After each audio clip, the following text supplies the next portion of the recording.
already started.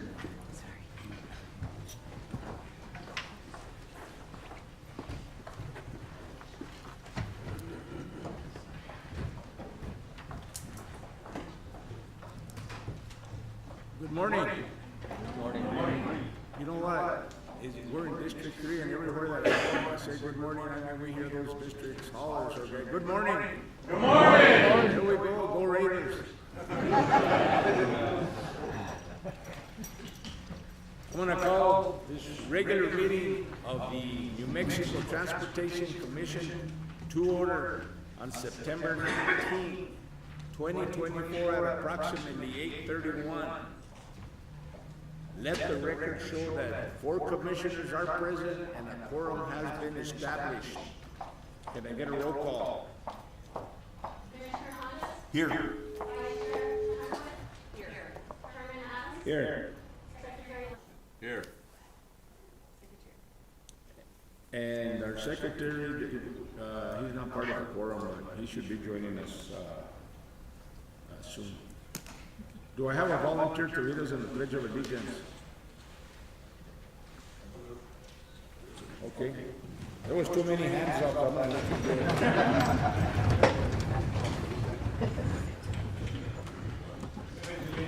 To the flag of the United States of America and to the republic for which it stands, one nation, under God, indivisible, with liberty and justice for all.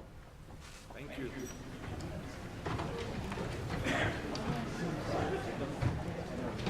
Commissioners, you had a chance to review the agenda.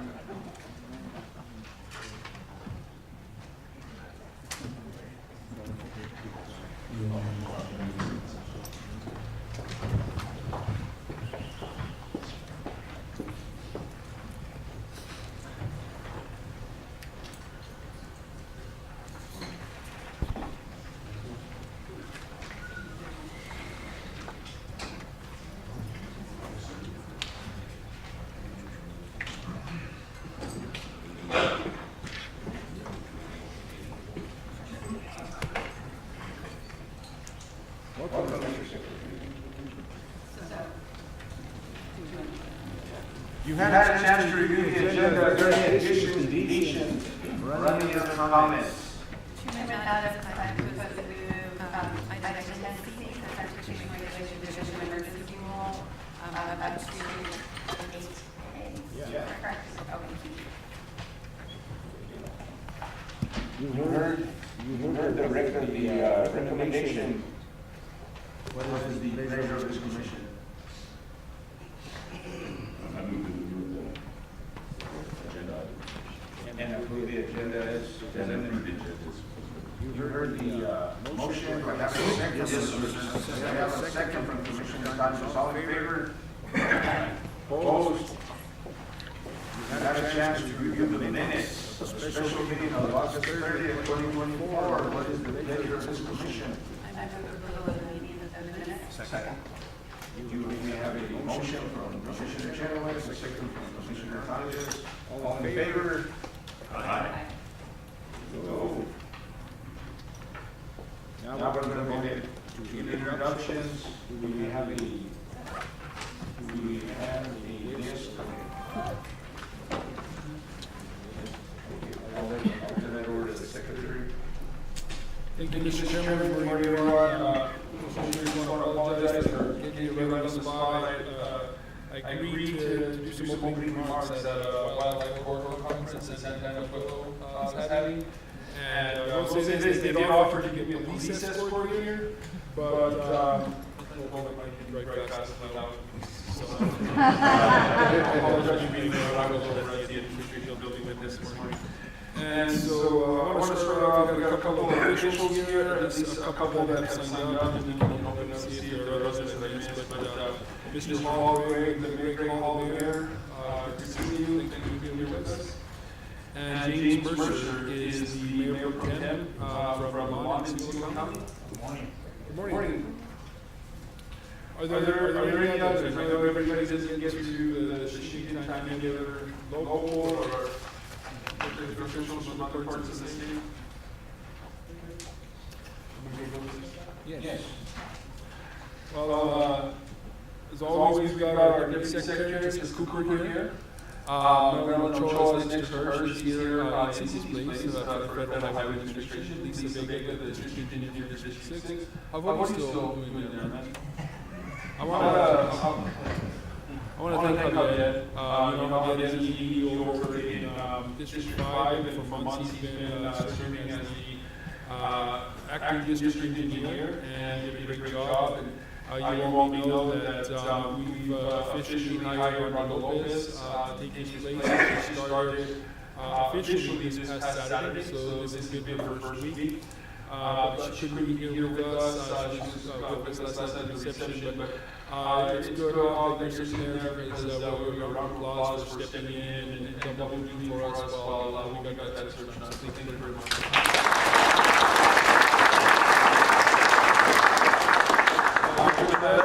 District 1, Eric, good to see you. Francisco Sanchez, District 2, Paul, here in District 3, and Adam, you remember, was District 4. And then we have our General Counsel, Steve Hamilton, here to my left. And I think we've got other sources that I will recognize later. Thank you. Okay, with that, we don't have anybody else. We'll go ahead and do introductions with the commissioners. We'll start there with you. Good morning, Gary Thomas, District 2. Good morning, I'm Helma Chino. I am the Commissioner for this district, District 3, so welcome. All of you that are here today that have come to Rio Rancho. I always take every opportunity I can to come see the development of Rio Rancho and to thank Mayor Hall for all of his efforts to bring development and economic development and economic vitality to Mexico, particularly Rio Rancho, so thank you. Good morning, everyone. Thank you for having me. My name is Charles Lundstrom. I'm the Commissioner for District 6. I was the field environmentalist for Rio Rancho for many, many years. Boy, things have really changed up here, but again, it's real good. Thank you guys for having us today. I'm going to go ahead and introduce myself, and then I want to do some opening remarks. First of all, thank all of you for coming here today. It's great to see all the employees here because I want you employees to know one thing. I worked 42 years at DOT. I've been 6 years on the commission, so I've been here 48 years. And I started in the trenches. And I never came to a meeting. Back then it wasn't allowed. It's a commission meeting. But let me tell you something. You guys are the boots on the ground. You are the people that make things happen. You're all a piece of a puzzle. And I say this every time, and I think people sometimes get tired of hearing it. But in a puzzle, you have big pieces and small pieces. It doesn't matter which piece you are, because if one piece is missing, the puzzle isn't complete. And the only way that we're going to be successful here at DOT is if all the pieces of the puzzle are in place. And we want to tell each and every one of you how much we appreciate the work you do, and how much that we know that we want to do the best we can to give you the tools, the resources, and the support. We have great leadership from our secretary, from our districts, the district engineers, and always know that this commission is here for you. And that's why we wanted you here today. Thank you for your job you do each and every day. And with that, I'm the commissioner for District 4. And I want to thank you, all. Thank you for hosting this here today. I want to thank the Asphalt Association for all for the decision last night. We really appreciate it. We always love coming here. As you can see, we have a packed house. And it's good to see that these are every organization there is only as good as its employees. And I'll tell you that we have the best employees anywhere, and so I would put them up against any organization, nationwide, statewide. I also want to let District 3 know that you have a commissioner that fights for you guys. She's always fighting for whatever. She's always open to listen. She tries to get every single dollar she can to bring it back into D3. She's a fighter not only for the employees, but she's a fighter for D3. And I want to thank her for the job that she does. And we have a great group. And we have a great group around the state. We have the equipment rotary, or let me use the right terminology. Okay? What is it?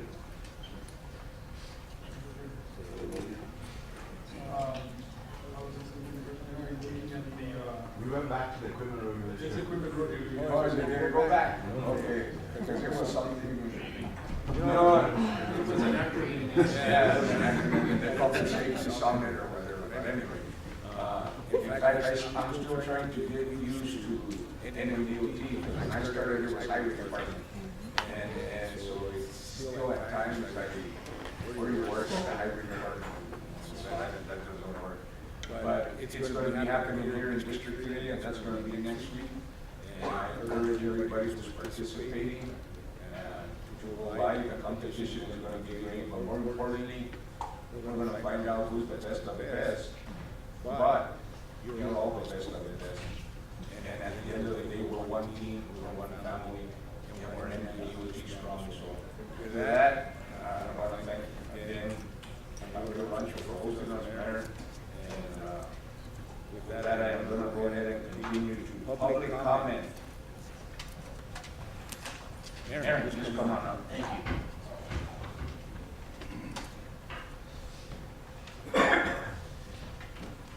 Well, good morning, and welcome to Rio Rancho. New Mexico Department of Transportation Commissioners, Cabinet Secretary Serna, and department staff, welcome to our community, and thank you for holding your meeting in Rio Rancho City Hall. It's been a while since we had you here, and it's good to have you back.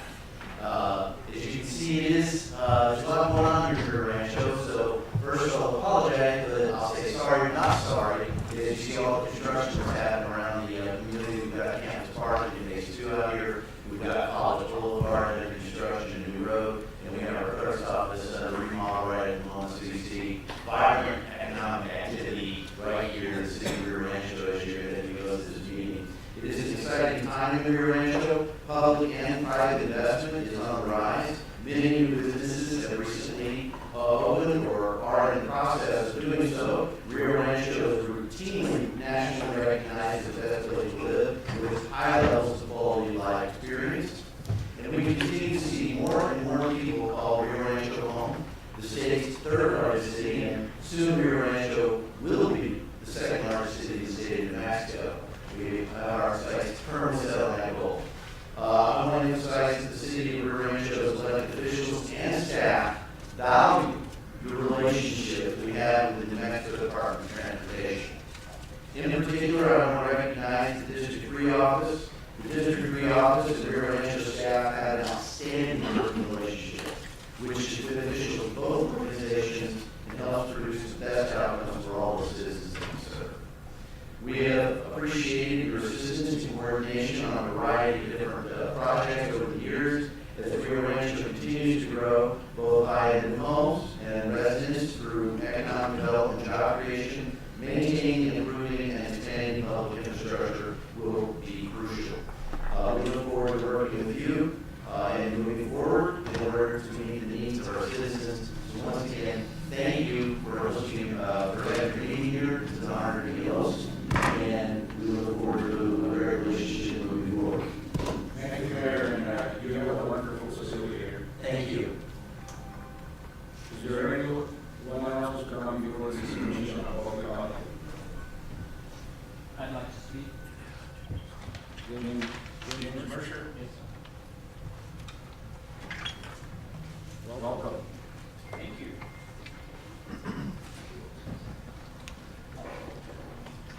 I'd like to thank the Board of Commissioners for all they do. On behalf of the village of Long, we really appreciate all the opportunities you afford the village, helping us take it to the next level, building economic development, and stimulating all the villages that we are seeing along. I appreciate it, and thank you. Thank you, and thank you for your comments. Well, Tom Dixon.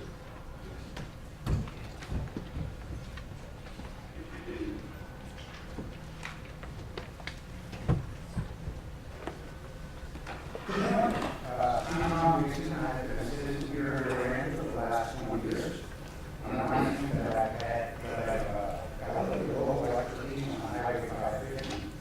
But before I talk about 550, a couple of things I just want to remind everybody here that your organizational charts are all wrong. You do not have citizens at the top of your charts. Just a quick reminder. These are just some thoughts. I don't know, I'm going to take my time. So I'm going to get on. 5 minutes. Many years ago, I visited District 3. Now, he asked me for an extension of SL on through dissemination. So that we can bypass town urban layouts. I was told at the time by the person in charge of District 3 that I would be in 2025. Right now, our main money, we're going to pick with SL on, council talk about is the extension of SL was put on a back burner. And, you know, your attention is talking about state of California going, not going to allow these ones. It was orders by 2036, and therefore it's trade port border is going to be needed. So, if we can't get SL extended and, you know, prioritized and not have it on the back burner, then we need an airport here. Because we're not going to have access, we're not going to have rapid access to the airport if we don't have SL all the time. So that's the one I have to fix with SL all the time. But I think that's more higher priority than a back burner. So on I drive on I just about every day. And one of my observations about 550 when I drive up towards Cuba, I apologize for that. One of my observations is that 550 would really benefit from some cable cars. Very similar to the way that you have cable cars on I-25 in Albuquerque and Monterey. Former representative Jane Culver, I think was in the memo getting that done on I-25. And it was huge in stopping vehicles from crossing over if traffic was backed up or if there was an accident from a vehicle crossing over the other side. I think it would be a huge breakthrough for lessening tragedies on Highway 550. If we could do something similar here, all the way up. I would say from 520 all the way up to Bloomfield. We may consideration for all the driveways that are along there, but it would still be a huge help to the city of Highway 550. Northwest Loop, and I want to talk about Idaho Road and Midway and Santa Fe Hills also. I think that a left turn acceleration lane along the stoplight would be huge for Northwest Loop and for Idaho roads. Not so much for Midway or Santa Fe Hills. But that would be my input on Northwest Loop if that's what you're focusing on today. My other observations if you're going eastbound, first of all, 55 minute sign is down right now, as you see, going eastbound. That's the last sign going eastbound. After you pass SL there's no 45 miles per hour limit showing at the 50.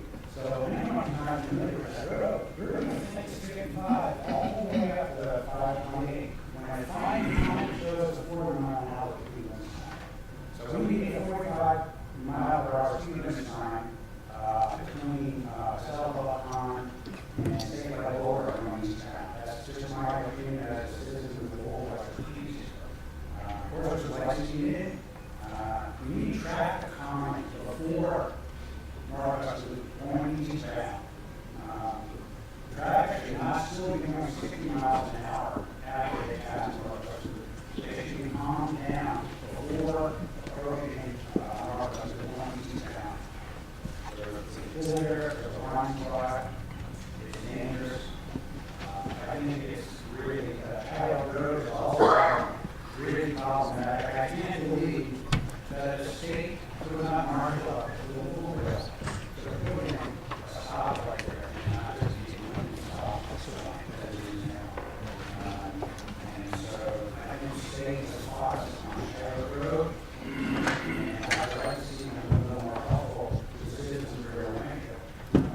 with our building as well.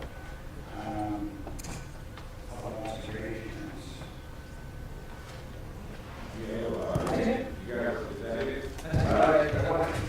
First of all, I want to thank you for covering your voice and your history.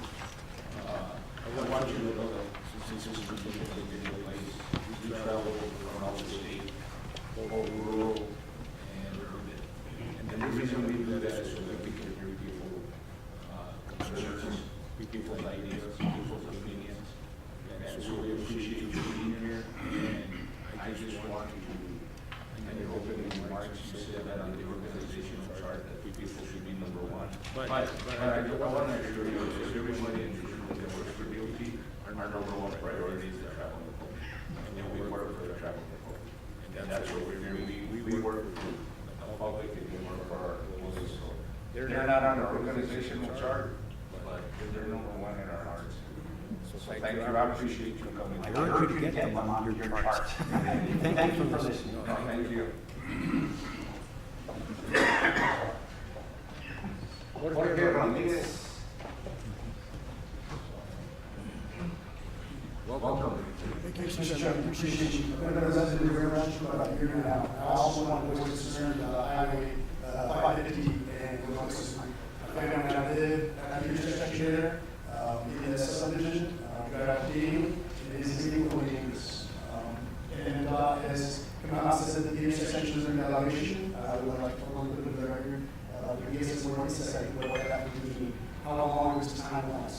Are we looking at 6 months worth of evaluation for STC changes? This is year-long efforts of families that drive that area can understand timelines and any associated changes. I also want to understand if we see any phased implementation, whether that's a change of speed or a light installed, or stops installed, or anything else that happens. So there's just any implementation change or families as we drive the intersection. That's all I have to do. We appreciate you being here, Mr. Director. Can you like to address that? Does that have to be addressed right now? We want to get one more.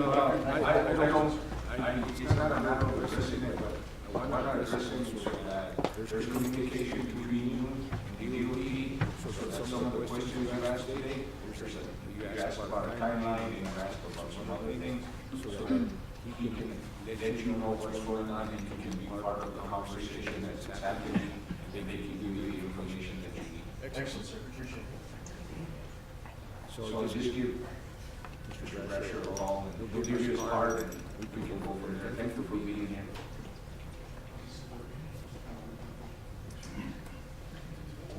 Oli. Thank you. I apologize if I didn't get your name right. It's all good, I spelled it weirdly.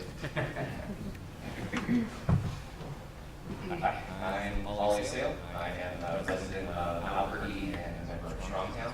Before I start my comment, I did want to say thank you to Pam, Dot, and the rest of the committee here for being here and taking all their comment. It means a lot.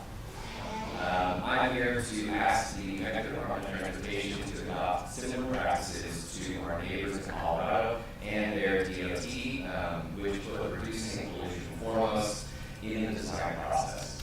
Before they assume widening the highway is the best option, they first study alternative methods, such as increased bus routes, bike lanes, and sidewalks, as a means of effectively combating pollution, as well as reducing congestion. As someone who struggles with, someone who has asthma, I struggle with air quality often. I can tell when it's a bad air quality day before my phone alerts me that I can feel my throat start to constrict. I'm worried that if the air quality in Bernalillo County declines by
first build a bigger highway when other states, such as Colorado, have chosen to invest first in bus routes, bike lanes, and sidewalks, and is not considering the health of the people first. If we all want to be able to take a deep breath of clean air in New Mexico in 2045, MDOT needs to thoroughly consider the air pollution that its highways create, both from exhaust fumes from congestion and break entire pollutants from high-speed traffic. As your mission statement mentions first, you must do this so you can provide a, quote, safe transportation system. Thank you, and we appreciate you being here, we appreciate your comments. And I'm going to let the secretary have a couple of words. Thank you very much for that. I think that, the data that you proposed, that you shared with us, is staggering. The idea of how freaking Metro catching up to counties and communities, populations as large as Houston. And so, our chief engineer position behind you actually wrote an op-ed just a few weeks ago addressing the similar concern that was raised, in a project that we have north of Espanola. And so what we'd like to do is get some time we can sit down and talk about how the design process, and federal highway can talk about the requirements, not just the options to move through options for not just increasing overall capacity, but increasing multimodal solutions, carbon reduction strategies, and essentially addressing any safety concerns to our streets philosophy.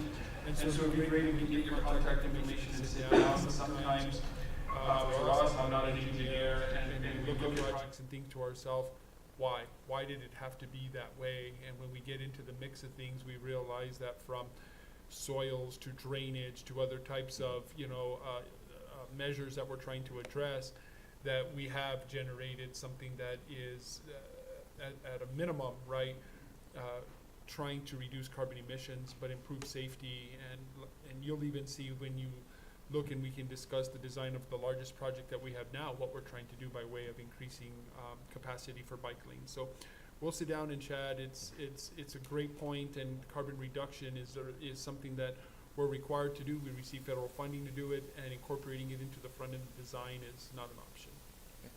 Thank you for your comment, Secretary Serna, and I look forward to discussing this with you. And we appreciate your attendance here and your comments. Thank you, Chairman Adams. Is there anyone else to come before the commission on public comment? Raise your hand. Speak now or forever hold your peace. Have you guys heard that before? Come on.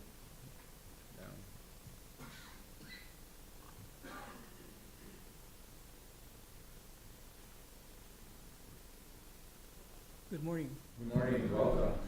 My name is David Diaz. I'm a resident of Rio Rancho. I live in my closest subdivision, and I use New Mexico Highway 550 every day, including going through Northwest Highway connection. With recent events with accidents happening on that section of the highway, my thought is that I hope the state will consider implementing an intersection such as what we have on 550 and Paseo del Volcan.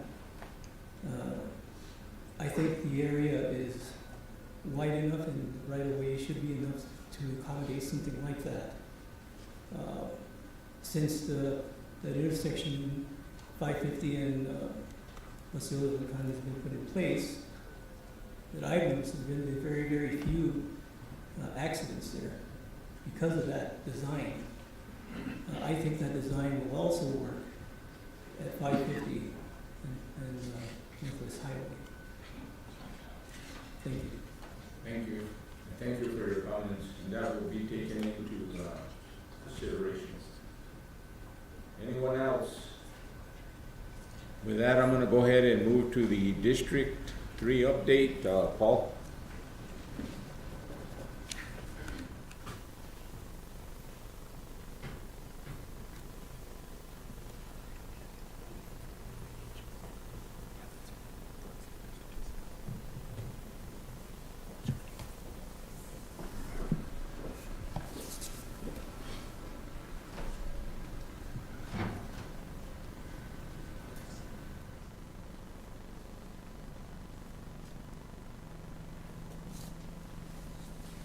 Go ahead. Mr. Chair, my name is Paul Brasher. I'm the District 3 engineer for the Department of Transportation. You're all welcome to District 3 and particularly to Rio Rancho, as the mayor has invited you. I have with me a contingent of District 3 staff, not everybody, but as many as could get away from what they're doing, to come and sit in and be introduced. But I have a presentation that I will probably proceed with first, and following that I would like to introduce the District 3, my colleagues that have come to join us today. Is that acceptable to you? We want to meet each and every one of them, and look forward to that. So we'll proceed with the presentation, and then we'll have them all give us a short bio essay, but for time limit, 100 words or less. Okay. Okay. So I guess we'll launch in if... Good morning, Mr. Chair, Commissioners, Secretary Serna. Welcome to New Mexico Department of Transportation, District 3. My name is Paul Brasher. I'm the District 3 engineer. Our Commissioner for District 3 is Ms. Hilma Chinawith, who is with us today at the Commission meeting here in Rio Rancho.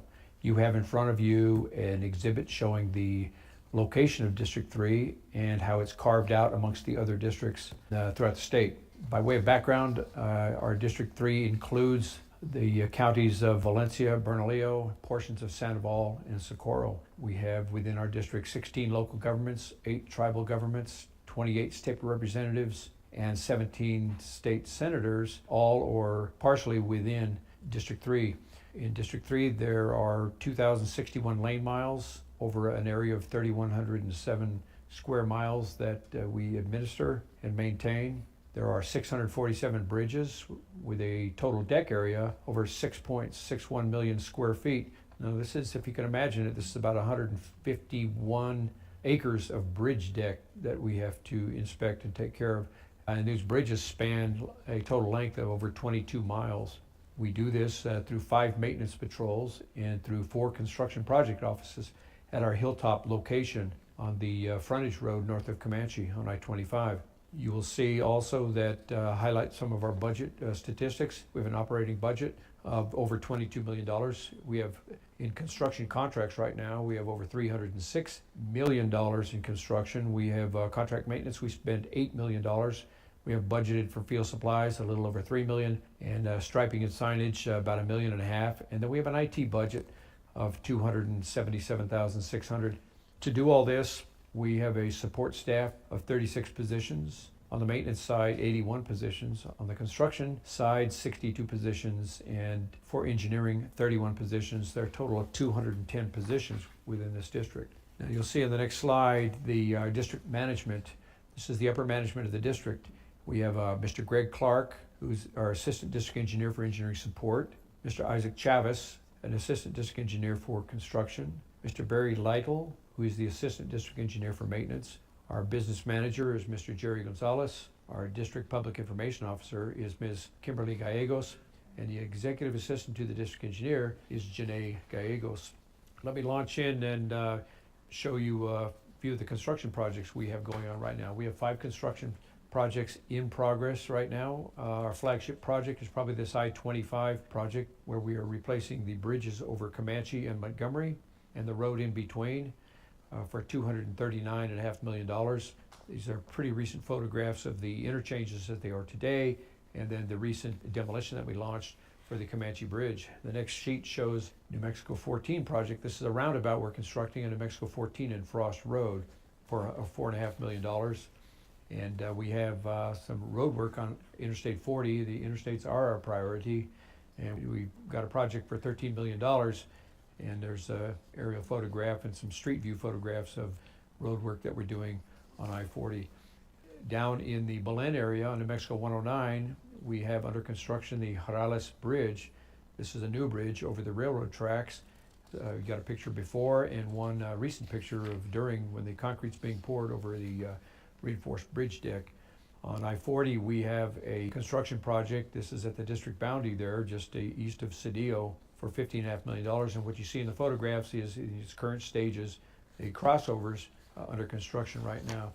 So you'll see, following this description, a map showing the general location of the 5 construction projects going on in District 3. Let me move into the projects that are in development right now. We have projects in design, and then we have some future projects. But as far as it goes in design, we've got the intersection of Paseo Norte and Tramway. We have El Pueblo Road between Lorraine Court and Jefferson. We've got New Mexico 346 bridge rehabilitation over the Rio Grande coming up. We have New Mexico 333 work through Los Vecinos, just to name a few. Throughout the years, the forthcoming 2024, 25, 26, 27, and then in 28, we have bridges in Carnuel slated for replacement. But you can see that what we have in design amounts to over $316 million in construction. As far as projects in development, future projects that are unfunded right now, we've got the replacement of a portion of the trapezoidal reinforced concrete channel between the lanes of I-40 through Albuquerque, and this is following a failure that occurred recently. It's kind of a massive, difficult undertaking, but we're up for it. Not funded, but in progress of planning and design. We've got work on I-40 interchange rehabilitation. We are anticipating a new interchange at I-25 in Gibson. Further down, we have I-40, the Paseo del Volcan corridor. There's some design and construction there. At any rate, we have in future projects, currently not funded, you'll notice that we have $1.2 billion worth. Let me discuss some of the completed maintenance projects that I've illustrated with these photographs here. This is, of course, New Mexico 536. This is the road that goes up to Sandia Crest from New Mexico 14. Very fine job, well received by the public. We have maintenance projects on I-25. This is north of the tramway exit, a mill and inlay for a little over $3 million. We've got a project on I-40. This was 2 projects on I-40 actually. Nova Chip at milepost 132. This is where you come in from the west into District 3, and then a little further down the road at milepost 147, a mill and inlay for $3 million. We've completed maintenance projects on New Mexico 45. This is Coors Boulevard, showing an aerial view and a more street view, and then New Mexico 314. These are all in the Belen area. We're particularly proud of. We completed a maintenance project, very successful in New Mexico 337. This is the road that takes you from Tijeras south in the direction of St. Mountaineer for $1.8 million. Very successful and well received by the public from the comments we received. Nova Chip over hot in-place recycle. As far as maintenance projects, this is the table of the maintenance projects we have successfully completed and tentative list of those we anticipate taking on. We show that 2024 completed maintenance total over $14 million. We anticipate so far at least $5.7 million worth of maintenance. Now we are in the position of administering local government funding, and this is through the Transportation Project Fund and Local Government Fund. You see a map showing the geographic distribution of our local government's projects, and the table besides it showing where the money has gone for county cooperative agreements, municipal cooperative agreements, the school district co-ops, county arterial programs, school bus route agreements, and municipal arterial program totaling over $4 million. And the map again showing geographically more or less where they have gone and that they are pretty evenly distributed geographically throughout the district. And the final sheet is the transportation project funding. The map illustrates the same thing. We have got projects in Bernalillo, Tijeras, Belen, Rio Rancho, Valencia County, Bernalillo County, whose combined total of construction is over $11.5 million. We wish it could be more, but we are glad for what we have. Well, with everything that I've presented and highlighted to you, it's a good reminder that none of this gets done without exceptional individuals putting people first and doing extraordinary work through difficult times. And this is illustrated on behalf of District 3 by our Employee of the Year, who is Ms. Rocio Padilla, and our Team of the Year and our Patrol of the Year, both the same, our Bernalillo Patrol. Let me say a few things about Rocio Padilla. Rocio has a reputation for going above and beyond for her customers. She will diligently work to get them answers to their questions. Rocio was tasked with putting together training for her co-workers and customers, and the final product exceeded any expectations. Rocio was promoted to purchasing lead, and she has really stepped up. So it's with great pleasure and congratulations that we name Rocio Padilla 2023 District 3 Employee of the Year. It's very important to be proud of your work, like to go into work every day and do a good job. And I think with having great management and good supervisors, that also encourages the employee to want to do better, to want to exceed and show how much you can do and push yourself to be better. Well, we have a team of the year and a patrol of the year, and this for 2023, it happens to be the same team and the same patrol. This is the Bernalillo Patrol. This is along I-25, and Interstate 25 is a busy stretch of interstate, and this crew works hard to ensure that the roads are free and clear from snow and ice during winter months. And they also remove trash and debris with their patrol on a weekly basis. They make quick repairs to equipment, erosion control. They do I-25 cable fence maintenance along I-25. They work closely with coordination of operations between two pueblos, which would be Santo Domingo and Sandia. So it is with great pleasure this District 3 Bernalillo Patrol is named the Patrol of the Year and the Team of the Year. We're pretty excited. We worked really hard to get it. We weren't expecting it. It just kind of came out of the blue, and you know, it just took, I think, hard work and dedication, really. We all get along really, really well. We joke with each other, kid with each other, keep things on a light note, but at the same time, we take our work very serious. We're honored to get Patrol of the Year for District 3. It was a great privilege. We have a great crew. Everybody on this crew works together. We all come in the morning, we shake hands, we work together well all day, give each other little nudges here and there, but we have a good time, we get our job done. At the end of the day, we all shake hands. It's very important that we all consider ourselves a big family. I mean, we spend 10 hours a day, 4 days a week with each other. Makes me feel great. I couldn't ask for a better crew. And the final exhibit of this presentation is the group photograph of the District 3 Training for Equipment Excellence staff and competitors and participants in the District 3 competition, which was recently held at District 3. It's a great group photo of everybody, and there are even a few family members that were lucky were available to participate in this event. So with that, if there are any questions, I would be pleased to answer them. Thank you.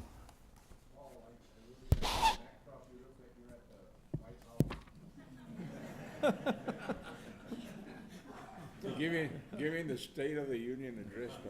I approve of that message. No, but that looked nice. And just a couple of comments, and I'll turn it over to commissioners. I say this all the time, having come from the trenches, is that the people that work here because they have a passion to come to work and make a difference, not come to work because they're not doing it for the money. And I can tell you, and although we've improved, we've come a long ways from when I started. I can tell you that I know each and every one of you cares about what you do every day, and the individual and the thing said about family, and it couldn't be more true. We spend more time with each other here at work than we do with our families, and so it's we're an NMDOT family forever, I call it. And I just lastly want to say, you saw the people that were working out on the roadway. Please, if you're traveling and you see these work zones, please observe the signs. Please slow down, because these guys are out there trying to make the roads safer for each and every one of you. And we've had some accidents where we've lost some individuals. So please observe the signs and help us out. So with that, if any of the commissioners would like to say anything? With that, I certainly do. Yes, go ahead. Thank you. Thank you, Paul, and thank you, District Engineer Mr. Brasher. I would just want to reiterate Chairman Adams' words of gratefulness and thank all of the folks that work behind the scenes to make our roads safer, our transportation easier. Your work is critical. It's infrastructure, and infrastructure is the underpinning of everything. So our communities work because you work, our safety works because you work. And I really just can't express enough my gratitude for the work that you do, because it really affects all of our lives every day, as a community, as a state, and it contributes to the well-being of our country, that our infrastructure is strong and safe. So thank you very much.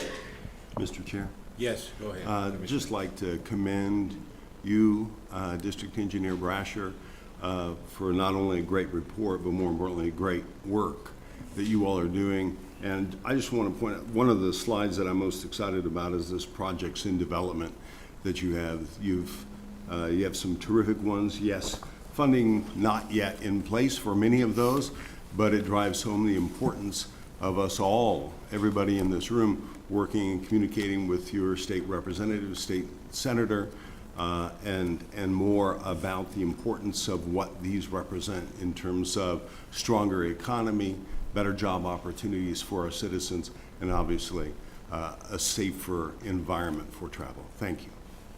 Mr. Chair, Commissioner, thank you. Commissioner Lundstrom? No, I think you guys are doing a good job.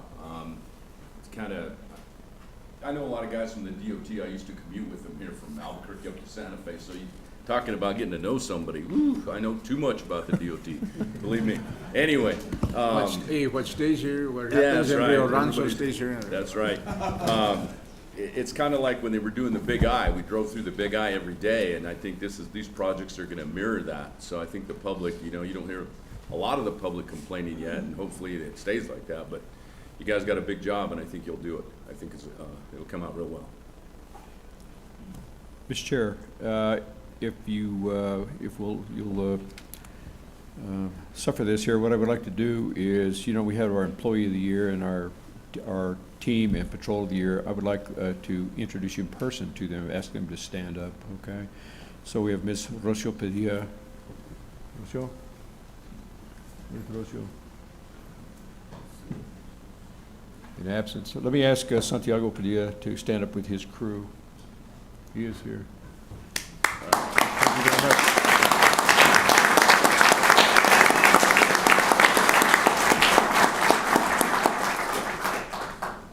It's been my high honor to be associated with the Department of Transportation and as the district engineer for a number of years in District 5. And I'm here to vouch for the fact that, all over the state, every time I make one of these presentations to the commission, and I've probably made, 8 or 9 of them over the last decade or so, I always pay tribute to the hardworking people of the Department of Transportation at all levels, in all roles. But at the same time, I've always said not only is District 5 terrific, but I'm speaking for the other district engineers who can vouch for the fact that in their districts they have all these fantastic people. And so here I'm at District 3, and what I've been saying is true all along. We have these people who are stepping up to the plate and taking care of it, relatively few people for the great population traveling public of the state. So we're very fortunate to have them. And what I would like to do, if it's okay with you, is I would like, if now is the right time, I would like to introduce them or have them stand up and introduce themselves, all my colleagues in District 3. But before we do it, what I want to do is I want to tell them all to thank you for making your Department of Transportation your career choice when you have other alternatives. And I'm sure I speak for the Commission when I want to thank you on behalf of a grateful state for everything that you do.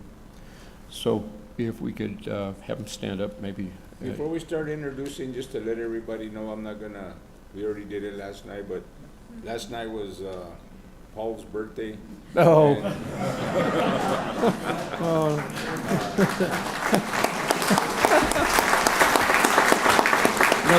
Mr. Chair, we sang happy birthday to him last night. We had the fire department there for the candle. Well, with that, we'll go ahead and proceed with the. They gave me a BB gun and a cat. No, hey,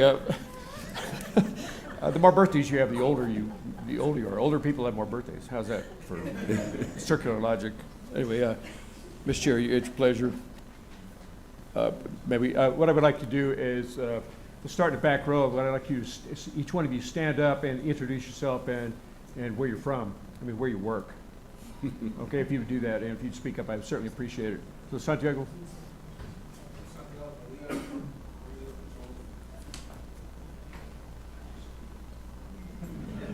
Thank you. Be sure to speak up so we can hear you. Oh, there you go.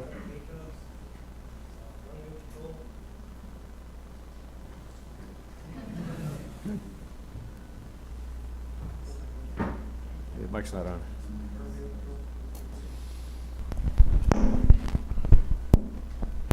Charles Martinez, District 3, Bernalillo Patrol. Adam Abeda Jr., Bernalillo Patrol, District 3. I'm Daniel Apodaca, District 3, Bernalillo Patrol. The Patrol of the Year. Thank you very much. Good morning. Tanner Adams, District 3 Risk Management Supervisor.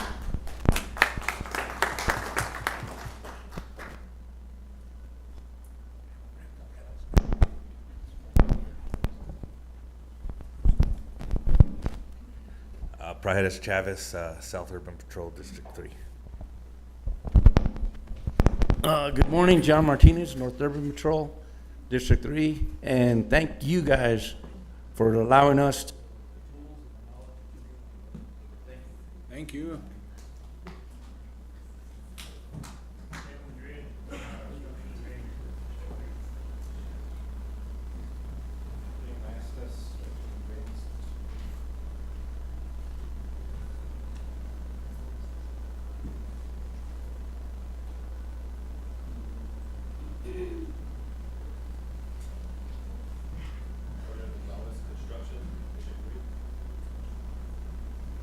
Make the mic work.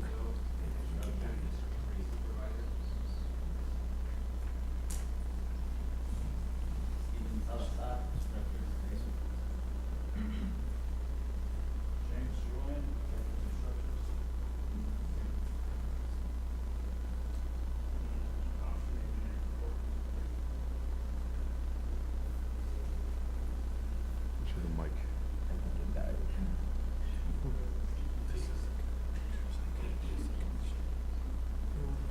If you don't mind speaking up a little bit, we're having a little technical. Thank you.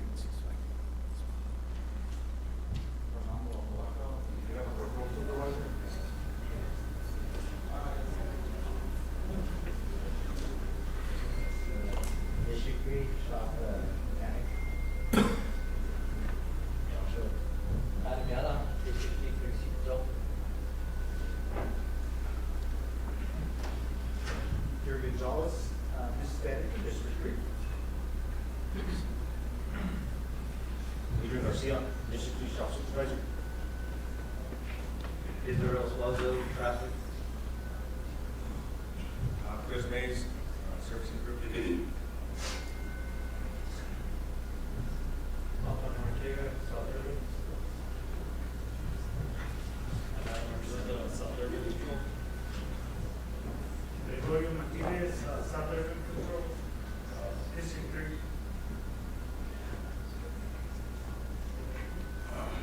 David Souza, South Urban Control, Supervisor. Brian Rudolph, South Urban Patrol, Advanced Worker. Jeremy Martinez, JD2, Supervisor D3. Good morning, Sandra Lopez. I'm the Technical Support Engineer for District 3. Anthony Martinez, Risk Patrol, District 3. Jesse Velarde, Supervisor for Risk Patrol, District 3.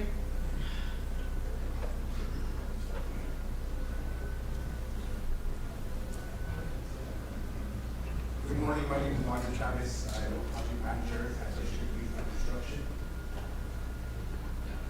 Good morning, Isaiah Lopez, Project Office, District 3. Valencia Lobrega, District 3, Construction. Good morning, Jeremy Montoya, District 3, Construction.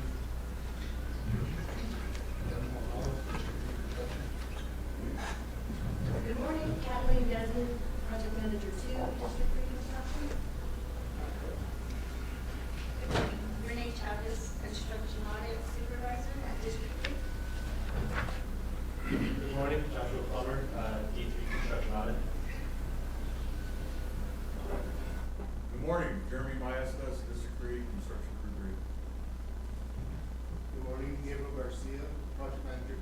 District 1, your house,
Now joining us from Europe or other places, Rocio Padilla.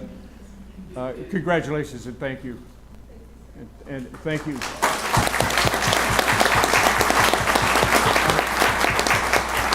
On behalf of the commission and a grateful state, thank you so much.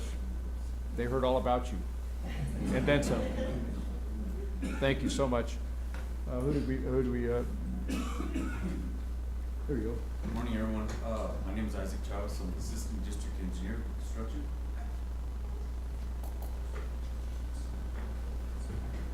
Good morning, everybody. Tim Chavez, I'm the local government oversight engineer. As of last month, 26-year veteran with the DOT, and as Chairman Adam knows, a former college baseball umpire. He called me out. I'm Barry Lytle, maintenance engineer for District 3. Is that everybody in District 3? But I want to thank you all for coming. Did we miss anybody? No, Oh, they're in the hall? Well, come on in. If you bear with me, Mr. Chair. No, that's fine. Leo Pacheco, the Land Control Supervisor. Operational, the Land Control. Let's get everybody. Jason Nelson, operational for Are we there? everyone else is on calls. I'll call phones. Good morning, Nancy Perea, District Traffic Engineer. George Lindstrom, Sign Crew Supervisor.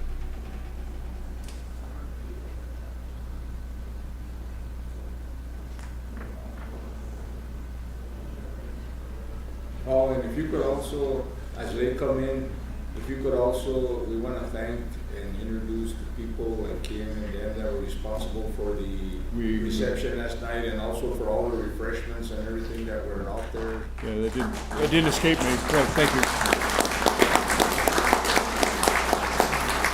If you're with District 3 and you've not introduced yourself and said hello, please do that. So stand up if you're D3 and you haven't. Yeah, if you would please come in.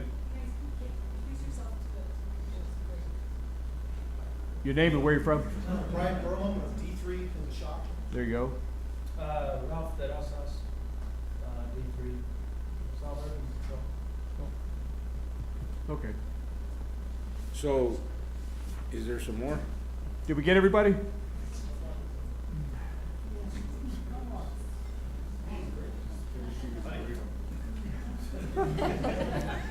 Your name, where you from? Chris, Sarah. There you go, Chris. There you are. Is that everybody? I think that's it. Okay. Thank you all for coming. Hey, before we get too much further along, what I would like to do is a couple of tributes here. Kim Gallegos and Janae Gallegos both worked really hard to put this meeting together today, and the refreshments and the fiesta last night at the restaurant there in Rio Rancho. So I want to thank them and thank everyone for making this happen, and all their hard work that they put into it, and all the help they put forth for everything that we do. And, thank you so much. Mr. Chair, On behalf of the commission, I would like for us to stand and give them applause for the work that they do.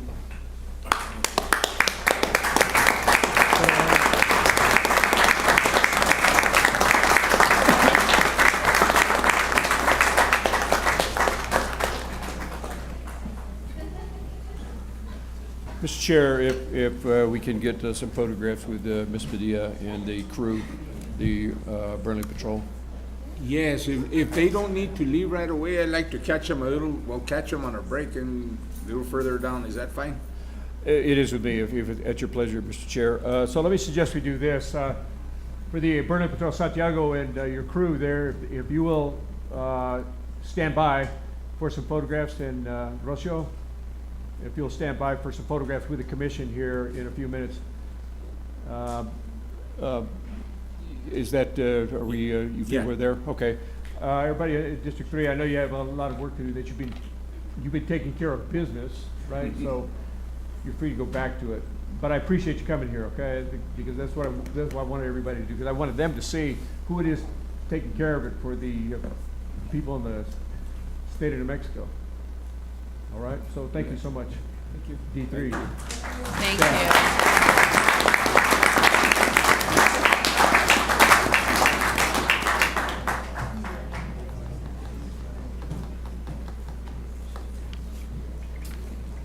Okay, with that, I'm going to move on to, is that it, Paul? Yes, Mr. Chair, thank you so much. Thank you. Thank you. With that, I'm going to move on to reports and updates. And as earlier in the agenda, we're going to move on to 10C, Transportation Regulation Division Emergency Rule. Alicia.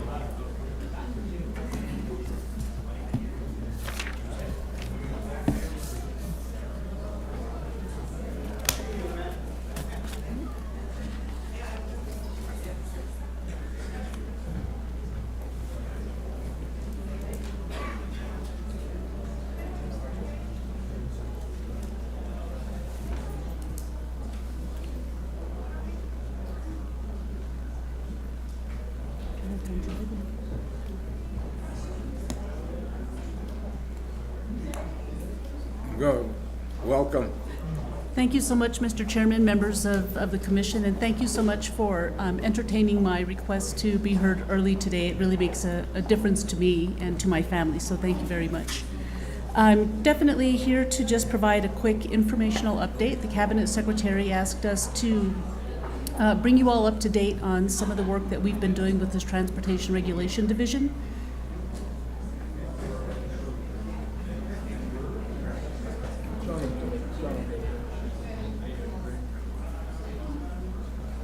I'll also use my outdoor voice, the one I used to call the dog. So at our last meeting, Mr. Chair, we provided an update, Eric Aragon and I, of all the work that had been done over the year in anticipation of the team coming over from the Public Regulation Commission to DOT effective July 1. And part of that work involved engaging in a rulemaking process, and a number of updates were made with a lot of input from the PRC team, including their legal folks and some of their program staff, and the legal team at DOT. And so all of those regulations were promulgated and went into effect on July 1. Since then, we've done some community outreach and engagement with members of the community that are most impacted by some of those rule changes, in particular, our ambulance and EMS providers. So you can see beginning on page 173, the commission brief, and then on pages 174 through 176 is a little bit of an update and background on what we've heard from that community. One of the biggest changes that was made in the rule is a requirement that drivers of ambulances be at least 21 years of age. That was in effect for small passenger vehicles under the old rule. Under the new rule, we changed one word and made it applicable to all motor carriers. And so that had an impact now on ambulance drivers. And what we've heard specifically from that community, and they've been very vocal with us specifically in meetings that we've had with them, as well as with the Department of Health and at least one or two legislators, is that specific requirement to have people be 21 or over will have a difficult time being able to hire people. They rely very heavily on volunteers in some cases. The concern is that there will be a particular impact on rural communities, potentially tribal communities. For sure, we definitely want to make sure that the folks who are operating these motor carriers are doing so safely, that they are doing so safely for their own teams, for the members of our communities, and that they're providing services equitably across the state.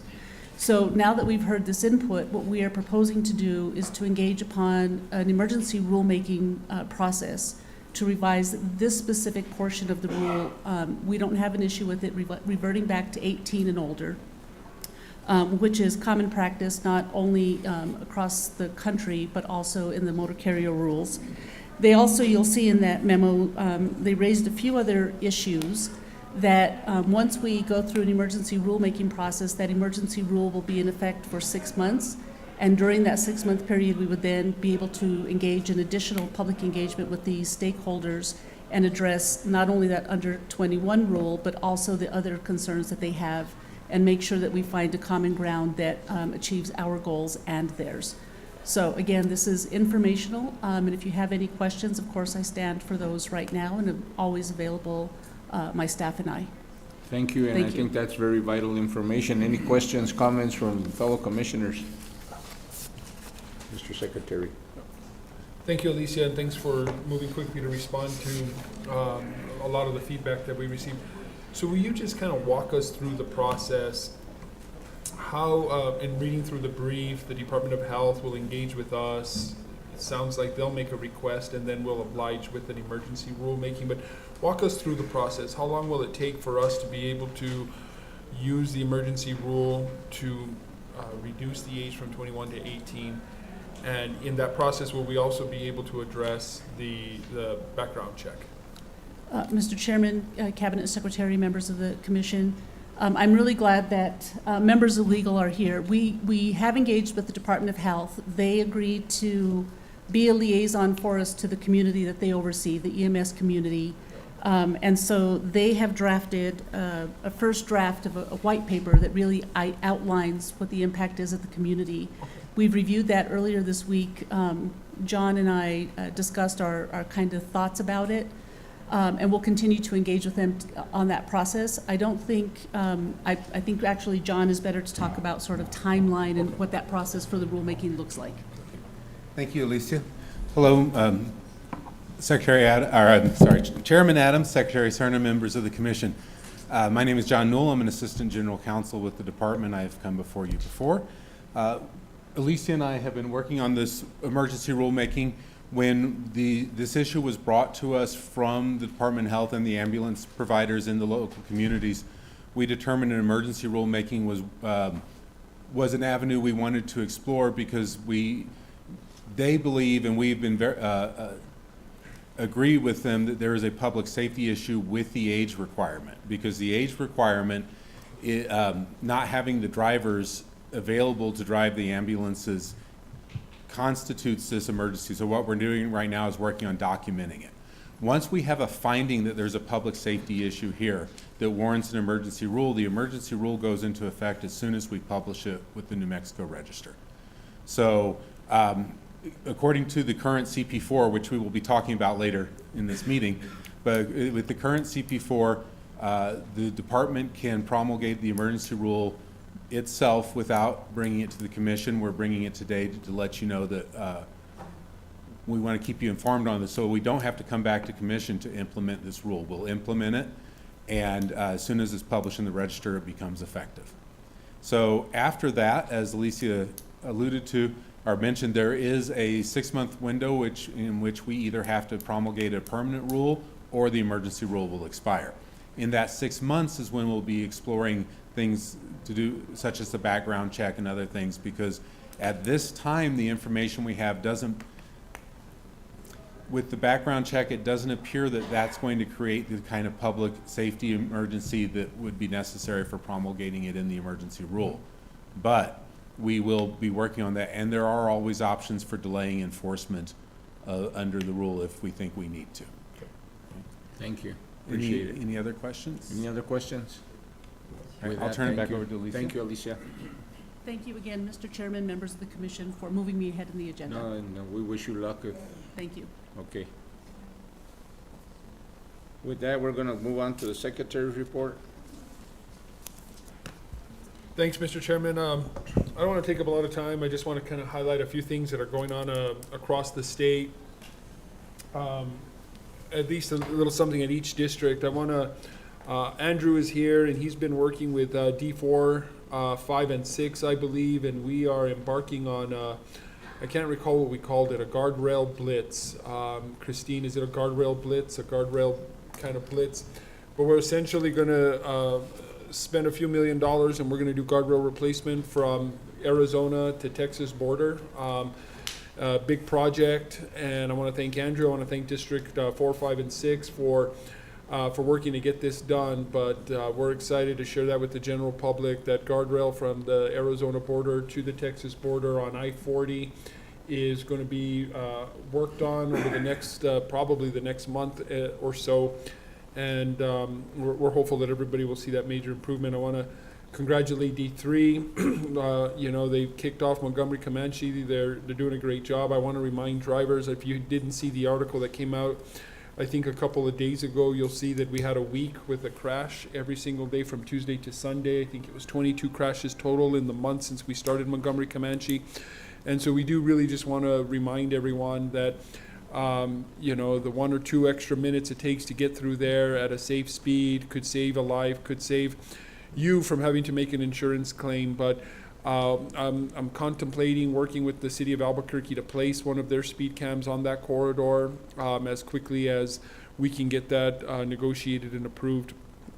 I want to thank D2. D2, in addition to all the maintenance projects, construction that they have going on, has been really responsive to the fire in Ruidoso and subsequent flood events. It's been difficult. They're doing a tremendous amount of work to keep the road from the village up to Ski Apache functional. As you all may know, without the racetrack there in Ruidoso, the ski season will be integral to salvaging the economy in Ruidoso, Lincoln County. So I want to thank D2 for that and congratulate District 1. They received a large bridge grant that I don't believe we've announced just yet of $70 million for the replacement of Nogal Canyon Bridge. And so I want to congratulate them on that and thank Denise and the grants team for helping with that process. So a lot of good things going on at the districts. If you'll all save the date, September 24, 26 next week, we'll be here in Albuquerque at Expo for the state rodeo competition. Going to be lots of fun. It always is. But we're really proud of this. In fact, I've gone ahead and invited the secretaries from the other agencies to see how it is we do it here at DOT to celebrate workers and what they bring to the job day in, day out.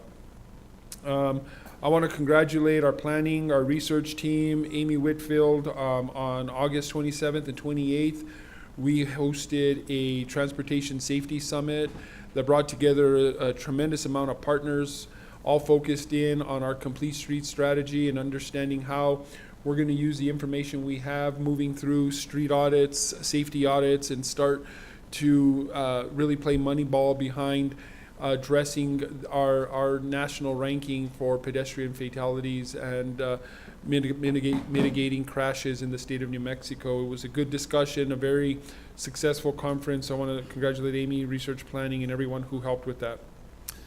Another Save the Date, District 2 is having their Safety and Service Awards on October 1st down in Roswell, and so if you're able to attend, please do. I want to thank all the districts for working to organize and conduct the Safety Service Awards. I think it's important for your employees, for our employees, it's important for their families to see that the hard work that they do day in, day out, nights and weekends is being recognized by us, and so please be sure to continue that practice. To that end, I want to thank, several folks, Christine, Jaime Bencomo over at the district office, because the GO brought back a long-standing practice last week with a large kind of, I don't know what we called it. It was a massive barbecue is what it was, and we had a heck of a time, and it just reminds us that I get it, we have a lot of work to do, it never ends, but if we don't as managers stop every once in a while to recognize that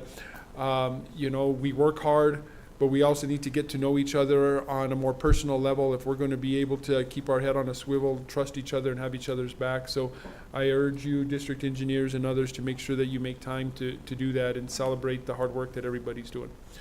And so again, just in the sake of time, I just want to go over a couple of things with you all that's driving about, much of what we're going to be doing over the next couple of months. And I put some slides up here, and I'm going to go over just a few of them. I want to thank Michael Morrison. He did a really good job. He's back there. He's our chief economist.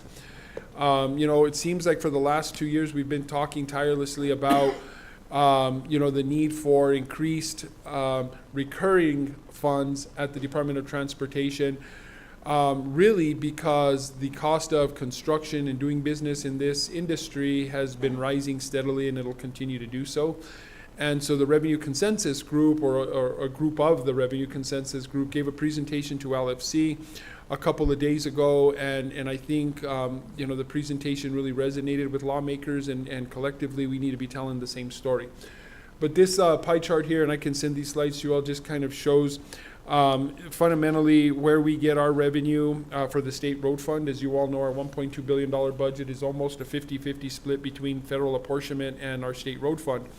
And then if you look at just the state road fund, there are 4 primary distributions that that essentially fund us. I was going to say fuel us, but I didn't want to make a pun out of it. But that's gasoline, fuel tax, diesel tax, weight distance tax, and vehicle registration fees. Those are where our bread and butter are when it comes to the state road fund. And we obviously have made attempts in the past to modify the pie chart you see now to essentially increase our overall revenues. A couple of those measures has been making an attempt to increase registration fees. Another has been an attempt to increase our distributions of the motor excise tax by about $145 million to the state road fund. So we've been trying to do this at least for a few years. And if you go to the next slide, this is the one that gets really scary. The next slide here is showing our 4 major state road fund revenue sources, the ones that I just named, and looking at a forecast through 2050 and what's going to happen eventually as vehicles become more efficient and as the adoption of electric vehicles becomes a more common practice. And fundamentally, we see already, you know, this leveling off and decrease because vehicles already are more efficient, right? And even though the adoption of electric vehicles is still below 3% statewide, we know that we're going to move forward in that direction, and DOT is leading that effort in terms of charging infrastructure across the state. But if you look at our 2 largest fund sources here, presently anyway, gasoline tax and special fuel tax, you see the decline from 2025 beginning next year through 2050. And if you look on the right, you'll see that because those distributions are so large, it will have an overall negative impact on state road fund revenues. So that graph on the right with the red dotted line shows that total road fund revenues are going to decrease, not at that steep rate, obviously, but noticeably so, to the tune of 14%, I believe is the actual number. And so how is this becoming increasingly troubling for us? If you go to the next slide, you're going to see a table that looks to be optimistic, but what we're showing you here, in fact, is the cost of construction. And so if you look at those slides, you know, one right after another, you see the declining revenues over the next 20 years and the increase in cost of doing business over the last 4 years. We use a conservative estimate of a 20% increase in construction costs. And if you look at when you look at these tables, you're going to see 130% increase to construction between now and 2025. Significant, right? On average, about 5 to 6%. And so what we've got to work on collaboratively is understanding how we do one of 2 things, if not both of them. One of them is increase the revenue that's generated from our current distributions, or 2 is we need to add revenue sources to our state road fund revenue distributions, and those are big for us. And so I had a great conversation with colleagues at APA&M yesterday, and there was a wonderful recommendation that perhaps we scramble very quickly to put together a think tank, a group that can help, along perhaps with partnerships with our research team over at UNM, to start looking at some of the ideas that have been floated up until this point, everything from tax increases to the establishment of a transportation fund to you name it. And so we may do that for a couple reasons. One is we may stumble upon some practices that are working at other states. And two is we may be able to inform legislators as they introduce some of these ideas about the effectiveness and whether or not those ideas, if embraced, are really what's going to help us get to where we need to be in the long run. But we've been asked this question repeatedly when we talk about increasing distributions, and that is, why would we increase taxes if we have so much money? Well, I think we have a responsibility now to think about how we use revenue that's existent today, and we have a responsibility to plan for what you all see as a period of time when not only construction costs will be 4 or 5 times what they are now, but when our revenues will be 10 or 14% less than they are now. So we have to leverage revenue that we have today, and we have to plan for how we're going to support this industry in the future. And if I can say one last thing, speaking for our contractors who remind us of this regularly, if we want them to be ready to do the work that we need them to do, we need to give them some predictability in funding, from a workforce to investments in equipment to investments in pits and so on. We need them to see that it's not going, that their stability doesn't start in January and end in March. Their stability is 4 years to come. So I just wanted to share that with you all, Mr. Chairman, because it is kind of a sense of urgency for us as an organization. But I'll leave you all with this. If our funding stays flat and the cost of construction rises by 20%, which it has done, then the simple math is we're doing 20% less work. 20% less work today than we were doing 4 years ago. That's just simple math, right? Unless we start doing things cheaply. And when we're talking about roads, road safety, the need to improve the safety for pedestrians, to reduce crashes, we actually need to invest more. So I'll end there, Mr. Chairman, and answer any questions you may have. Thank you, Mr. Secretary, and you're right, and we have to be preparing for the future, and thanks for that, because costs are escalating daily. And you know, on some of the money that we just distributed through the local government road fund to some of the entities, in my conversations with the entities that receive money, I told them that they better start construction immediately, and they had better already have planned. They should have had it shovel ready, because if they don't, in the past they've procrastinated and they have waited a year or two.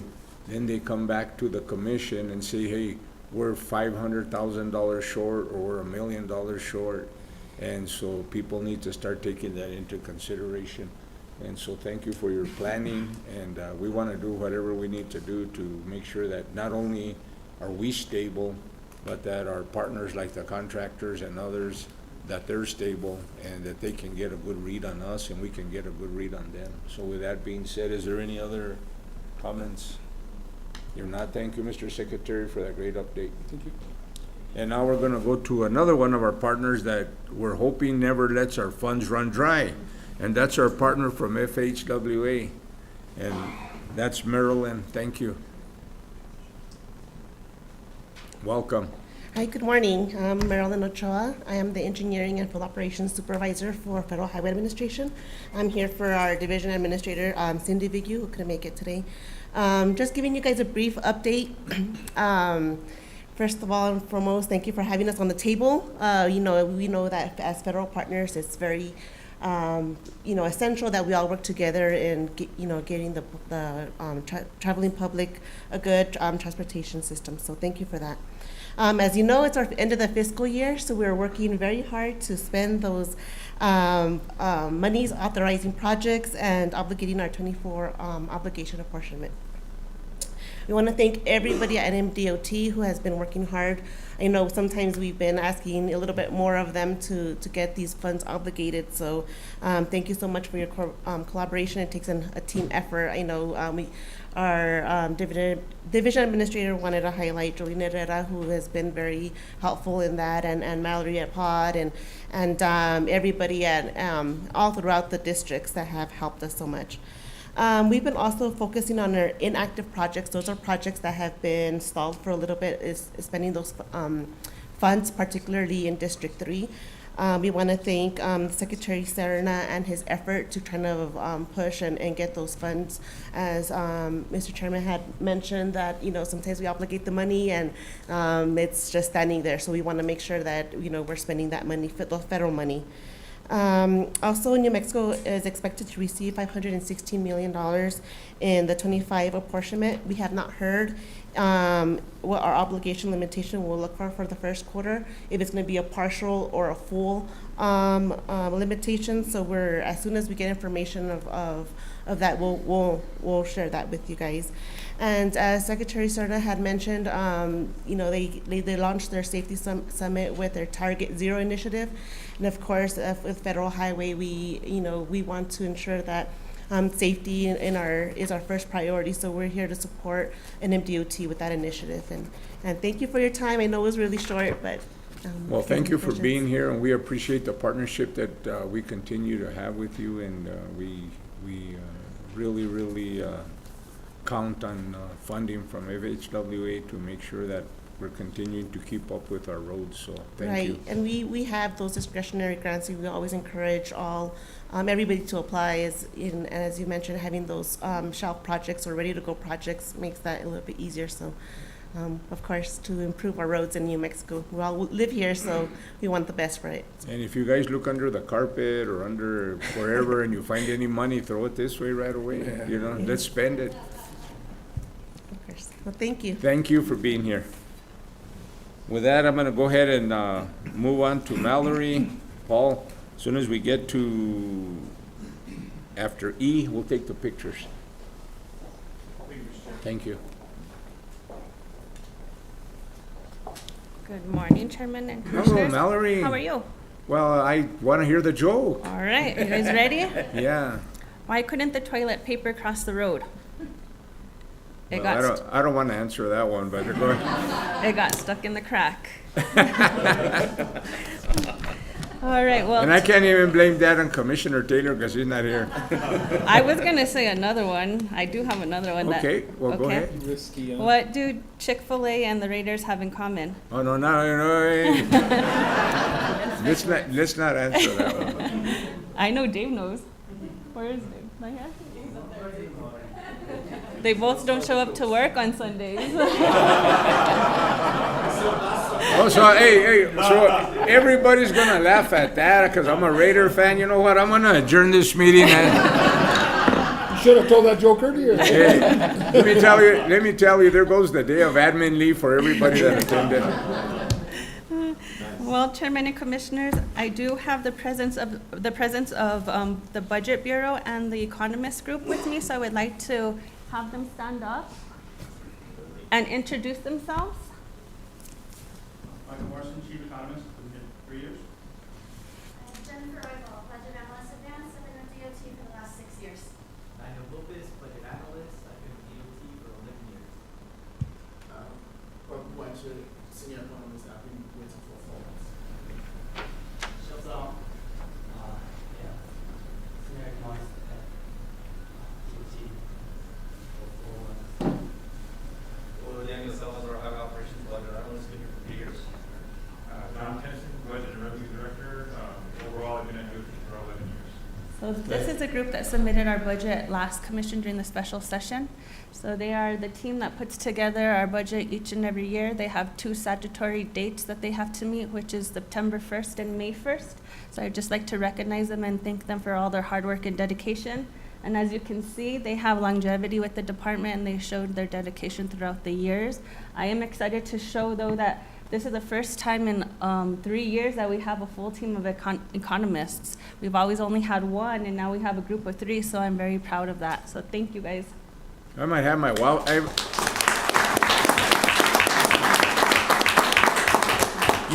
I might have to have my wife have a talk with them because her budget's going way out the roof.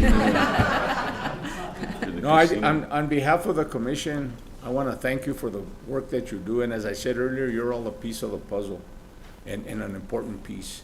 And I know that we have an audit coming up now in November, and we couldn't, everybody has a role, and the finance is a big role, because without the finances, then we can't do business, and we want to continue to do the best we can. So thank you, and thank you for being here, and I think at the special meeting, I had said for them to Yes. come. And the reason we like to see you in person is because each one of the commissioners wants to see you. Thank you, and appreciate you, so thank you for being here. Thank you, guys.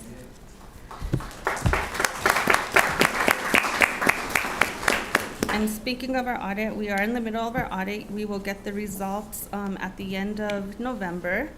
But that being said, I do have a little bit of sad news. Kristen Dorland is our Chief Financial Officer. She has been with the department for about 10.5 years.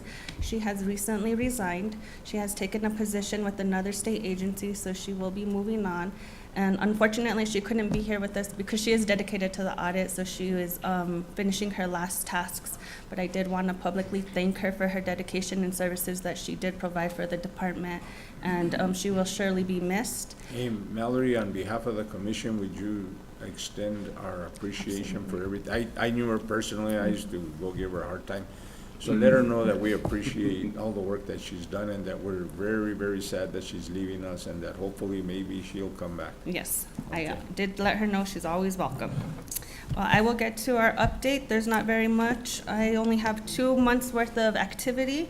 On the first page, you'll see, on column E, this shows our budget as of September 1st. We're about a $2.164 billion agency. Column F, line number 14, we've only received about $20.7 million in revenue. And column F, line number 23, we've spent about $146.7 million in expenditures. On the next page, this is our restricted fund revenue. Column column E, line 23, we're about, our budget is about $308 million. And column F, line number 23, we've received $7.8 million in revenue. And column F, line number 31, we spent about $15.7 million in expenditures and revenue. On the next page, this shows our cash position as of August, the end of August. The state road fund, the first line number 1, we have about $336 million worth of cash in state road fund. Line number 11, we have about $173.8 million in restricted revenue cash for a total restricted revenue of $509 million. And then on our last page, this is our fund balance where we are projecting to end FY25. For the state road fund, where the last column, we're projecting to end state road fund at $54.1 million.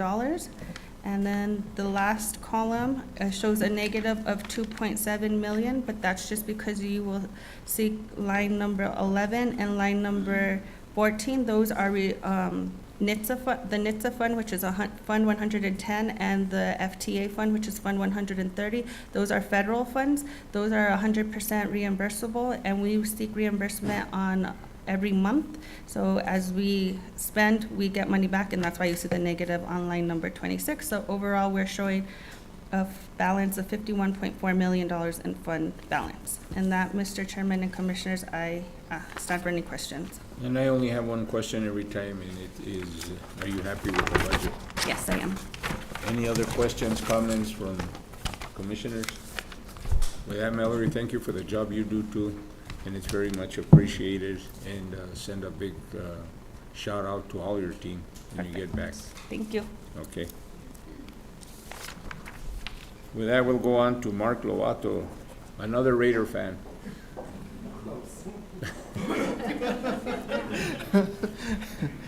Good morning, Mr. Chairman, Commissioners, Mr. Secretary. Going on to page 51. At the top of the page, these are your debt service funds. We are currently holding $145.8 million for debt service. That does include your bond proceeds from the 24 series. That will pay off your 14 series next week on September 27th. On the next block, we also holding $195.5 million in project funds. $188 million is out of your 21 bond series, and $7.4 million is out of your 14 bond series. The bottom of the page, the department has a line of credit with Wells Fargo for $50 million. That satisfies your BNSF escrow. The quarterly fee will be paid at the end of this month. Going on to the next page. As I mentioned, this will show what the debt service is at this point. You currently have $580 million outstanding. Again, your bond series 14 will be paid next week on 9/27. That total will be $125 million. $123.3 million is principal, $1.7 million is interest. Come December 15th, that will be an interest-only payment, and that'll be $14 million. Going on to the next page. This will show your whole portfolio going out to maturity. Final maturity on your whole portfolio is 2031, 7 years out. It's a pretty level debt service at $111 million per year, with the exception of 27, that's at $122 million. It's a very, very short portfolio. With that, it's time for any questions. Everything's looking good? Everything's looking really great. Yeah. Any questions from fellow commissioners? With that, Mark, we always appreciate your report and we appreciate what you do. Thank you. We move on now to E, the I-40 Trade Port Corridor. Marcos.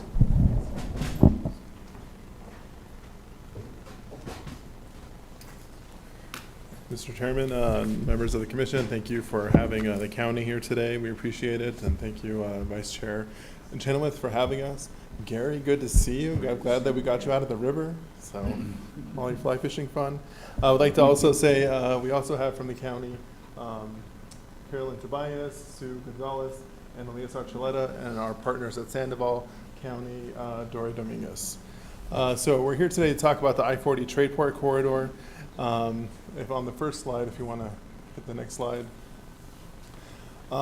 Just a little bit background where this project came from is that at Bernalillo County and Sandoval County, we were looking at like, okay, we know we need to build additional infrastructure, looking at the Atrisco Vista Road and the Paseo del Volcan Road, and how do we do that? And knowing that we need economic activity to be able on those roads to be able to actually drive activity there and drive the need for that type of infrastructure.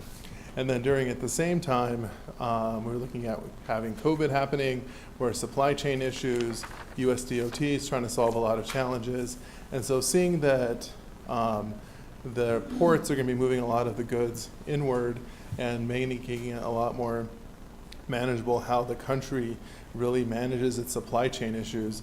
It's like, let's be part of this to solve multiple challenges that we're having on the national level, supply chain pieces, and then also on the local level is how do we build out infrastructure, and a lot of it's how do we build out a lot of local infrastructure without using our dollars as well. So that's really a big hit on it, and so that's where led us to the I-40 Trade Port Corridor, developing this project of being able to work with the Port of LA, which is one of our partners, in being able to ship goods more efficiently through the country on I-40, which is a major trade route in itself, to our manufacturers in the southern part of the country and in the Midwest, and then pushing stuff back, especially it's going back to Asia. We can go to the next slide.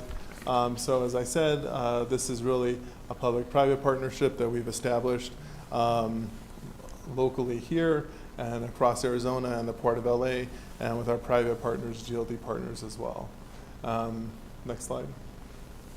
And as you can see, once again, this hits into a lot of the labor shed and the workforce shed and also the transportation sheds that go across our country through I-40, and it uniquely positions us to be there on I-40 here in New Mexico and being able to attract a lot of those goods and push them to the rest of the country.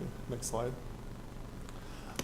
It's only continuing to grow, as I'm sure you've had presentations earlier on how much activity is growing onto I-40 as well, and so we're looking to take advantage of that. Next slide.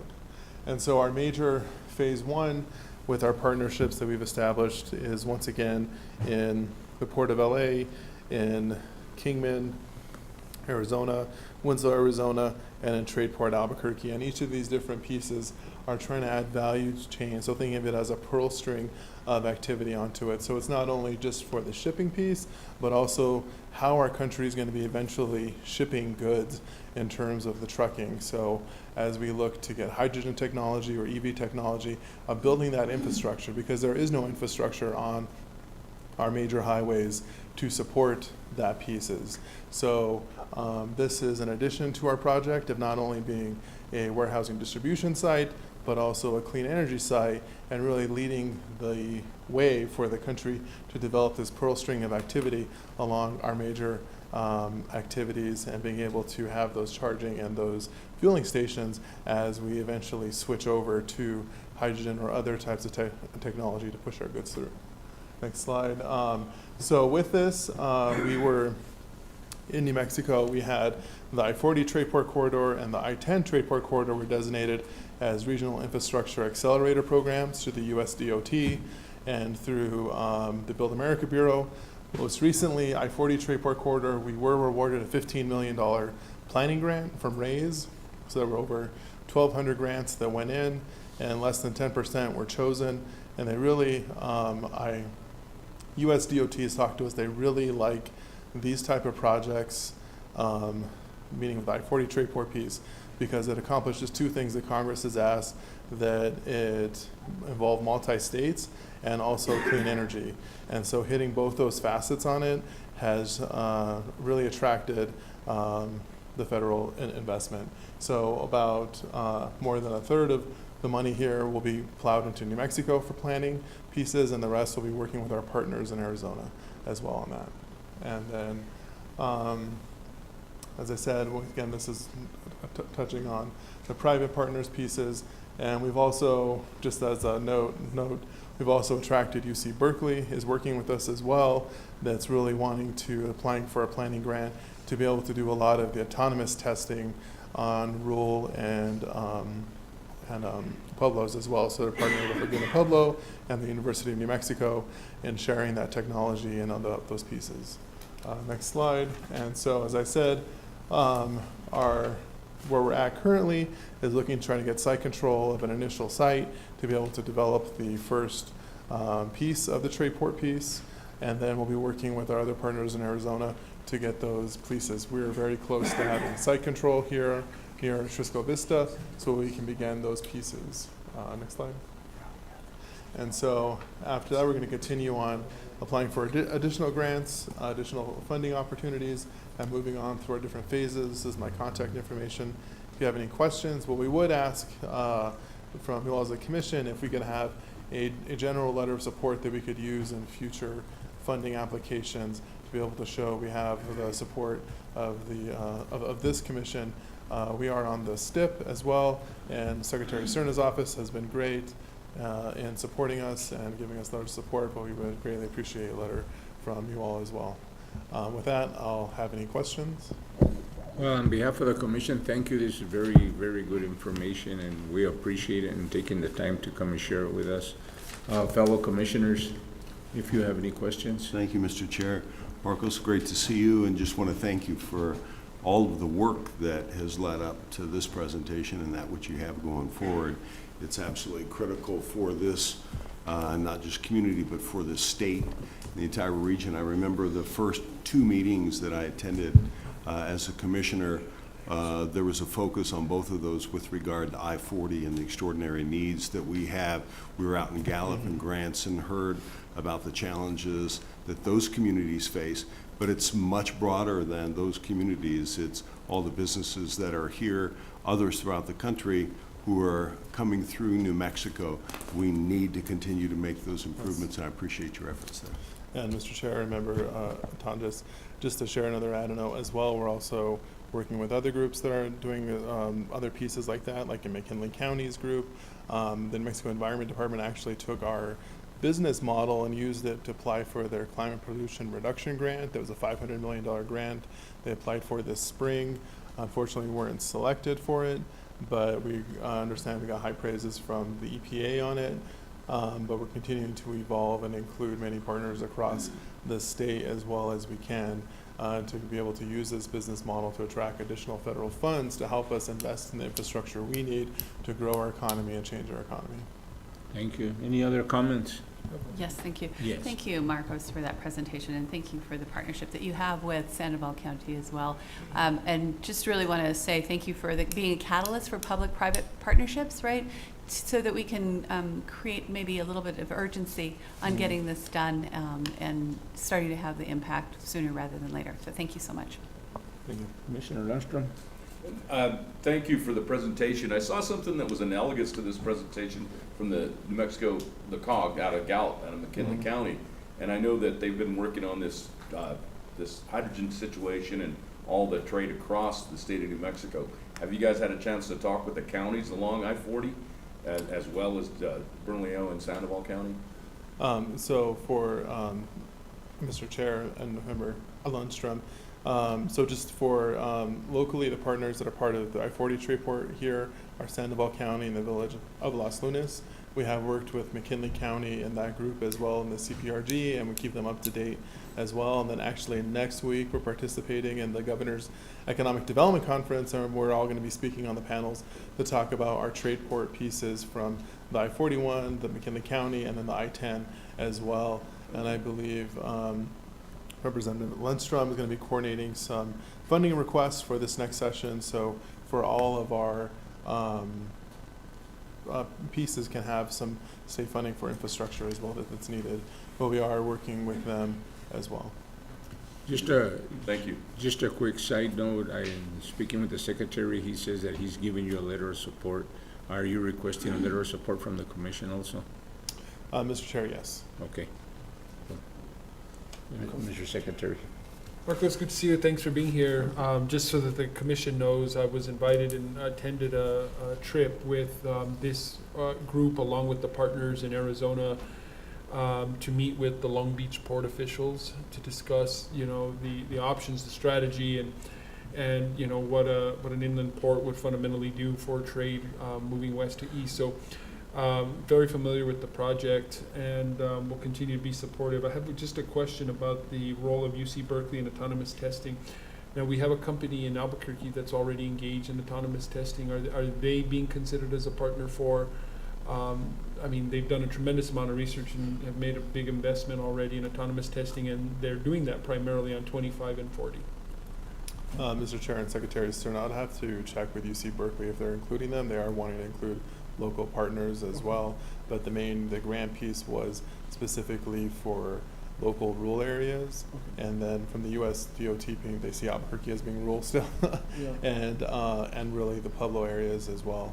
They're wanting that to be the major focus of the grant, but we'll ask them and we'll get back to the commission and to the Secretary's office. Okay, and if you've never been on their site and driven in a truck, you don't know fear until you get in a semi truck that's driving itself down I-40, right? But if you want to meet with them, we could probably help facilitate that. I think Jerry was integral. We got to ride on I-25 on a semi truck running autonomously, and the research is advanced, and it'd be good to leverage them as a partner in whatever, you know, research needs to be done along an I-40, you know, autonomous drive. Sounds great. And Mr. Chairman, Mr. Secretary, I know that our private partners are really engaged with that company as well. Okay. And but we'll check on the UC Berkeley side if they're including them into the grant research. Again, thank you on behalf of the commission for your update. Feel free to come to any meeting and continue to keep us updated on the progress. Mr. We're Chair, very thank interested. you. We'll do. Yeah, I mean, you guys have breakfast and everything. We're ready to go. Yeah. Wait till lunch gets here. Thank you, Mr. Chair. Thank and you. members of the commission. Thank you. With that, we're going to take a 5-minute reset, 5 minutes, and then we'll take the pictures.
Okay, okay, we're ready.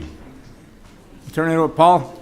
Mr. Chair, real quick and briefly, I would be remiss in not calling the Commission's attention to the people who make these presentations happen. These presentations don't just happen. They don't self-organize.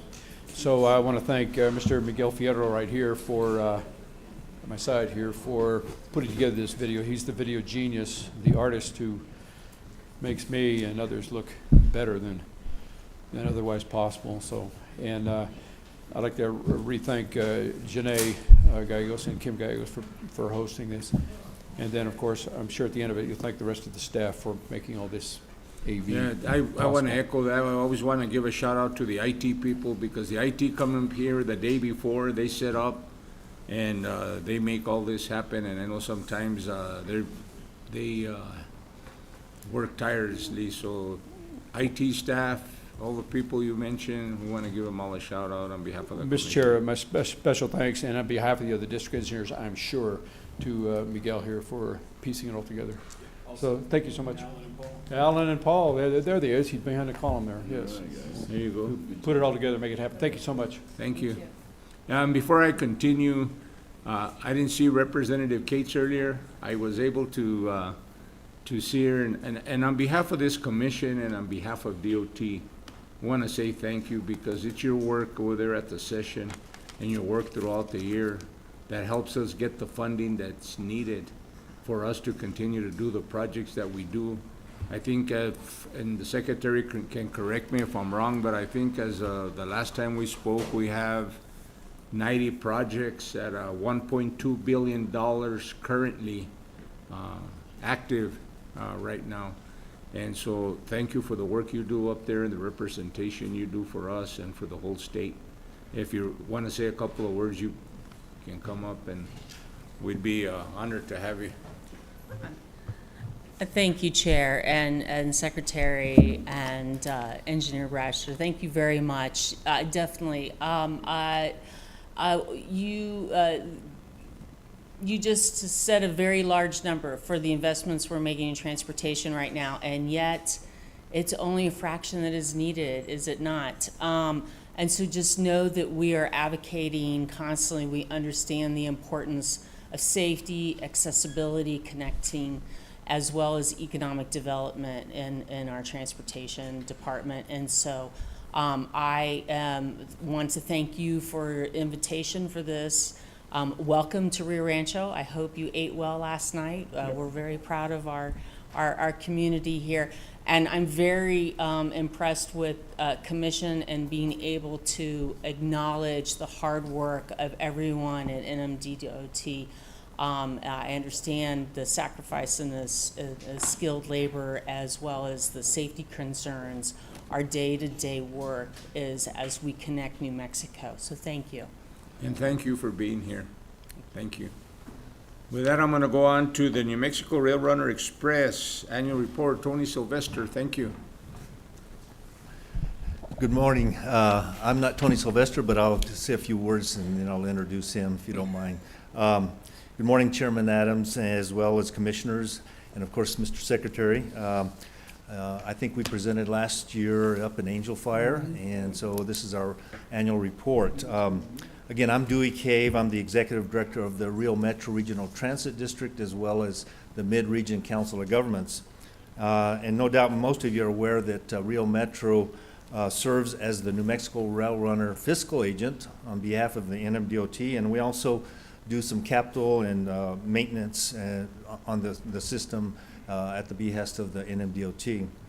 We appreciate this role, and I'd like to thank Governor Michelle Lujan Grisham, as well as the NMDOT, particularly Secretary Cerna. And we also have a close working relationship with David Harris, who I think now has a new title, Executive Director of Modal Programs. And so we appreciate your all support on that. I'm happy to report that we've had a busy year. We've completed some key capital projects that improve rail runner service by reducing travel times, as well as improve some of our on-time performance. Also, we've recently changed made some changes to continue to increase our ridership and attract new riders. But at this time, I'd like to bring forward Rio Metro Planning Manager Tony Sylvester, who has a lot of the information, and he'll do the presentation. But I want to thank you again for allowing this time, and thank you for allowing us to manage this. I think it's a really nice operation with the Rio Metro and the Rail Runner. So, Tony. Welcome, Tony. Good morning, Chairman Adams, Commissioners, Secretary Serna. Thank you for having us today. I'll go through this presentation relatively quickly. As you'll see, I'm referencing the budget and capital plan on the cover page here. That's also included in your packet. That will provide you much more detail into any of the capital projects or initiatives we have here. But the reason we are here today is that the MOA between the NMDOT and Rio Metro calls for us not just taking care of operations and maintenance of the Rail Runner, but also providing an annual report. And it's an opportunity for us to get some feedback from you as well. Before I jump into the future and looking into our budget for next year as well as the next 6 years, I'd just like to highlight some of our accomplishments. These are largely enabled through COVID relief funding and the flexibility that we had fiscally to pursue some of our long-standing capital projects. We have 2 sidings that we implemented, one at Alameda Boulevard in northern Albuquerque, and this other one is Leda Pueblo. It's called the Broadway siding. If you're not aware, the 100-mile corridor is largely single track, which means we have one train going one direction at one time. These critical infrastructure improvements allow us not just to pass rail runner trains going opposite directions, but allow for freight movement on BNSF and Amtrak. There's often delays on Amtrak, so we're getting dinged many times by Amtrak delays for our passengers. So these sidings go a long way of relieving that and adding capacity to the state's infrastructure corridor. The second capital project is centralized traffic control, sort of an invisible improvement that we've made into the downtown area. It's largely signals, communication, and crossings and sidings, which improve the safety and reduce travel times through this stretch. It's a 5-mile stretch, and we're reducing travel times through that stretch by about 9 minutes. We'll be reflecting those in a revised schedule that we're working on for this spring. The additional improvement that we have with this is that it allows track 3 to be operationalized. So Amtrak, when they come in, they're able to board and disembark their passengers at track 3 and stay out of our operations. It's been a huge improvement for us. Most visibly to the public, we have a lot of compliments about this. We have our Wi-Fi system up and operational. This is a 100-mile Wi-Fi system, so it extends from Berlin all the way up to the Santa Fe rail yards. You can get on any one of these stations and connect to seamless, high bandwidth Wi-Fi service throughout the entire corridor. I'm not going to go too deep into our budget, but I want to give you some high-level highlights. We have $95 million of revenue in fiscal year 2025.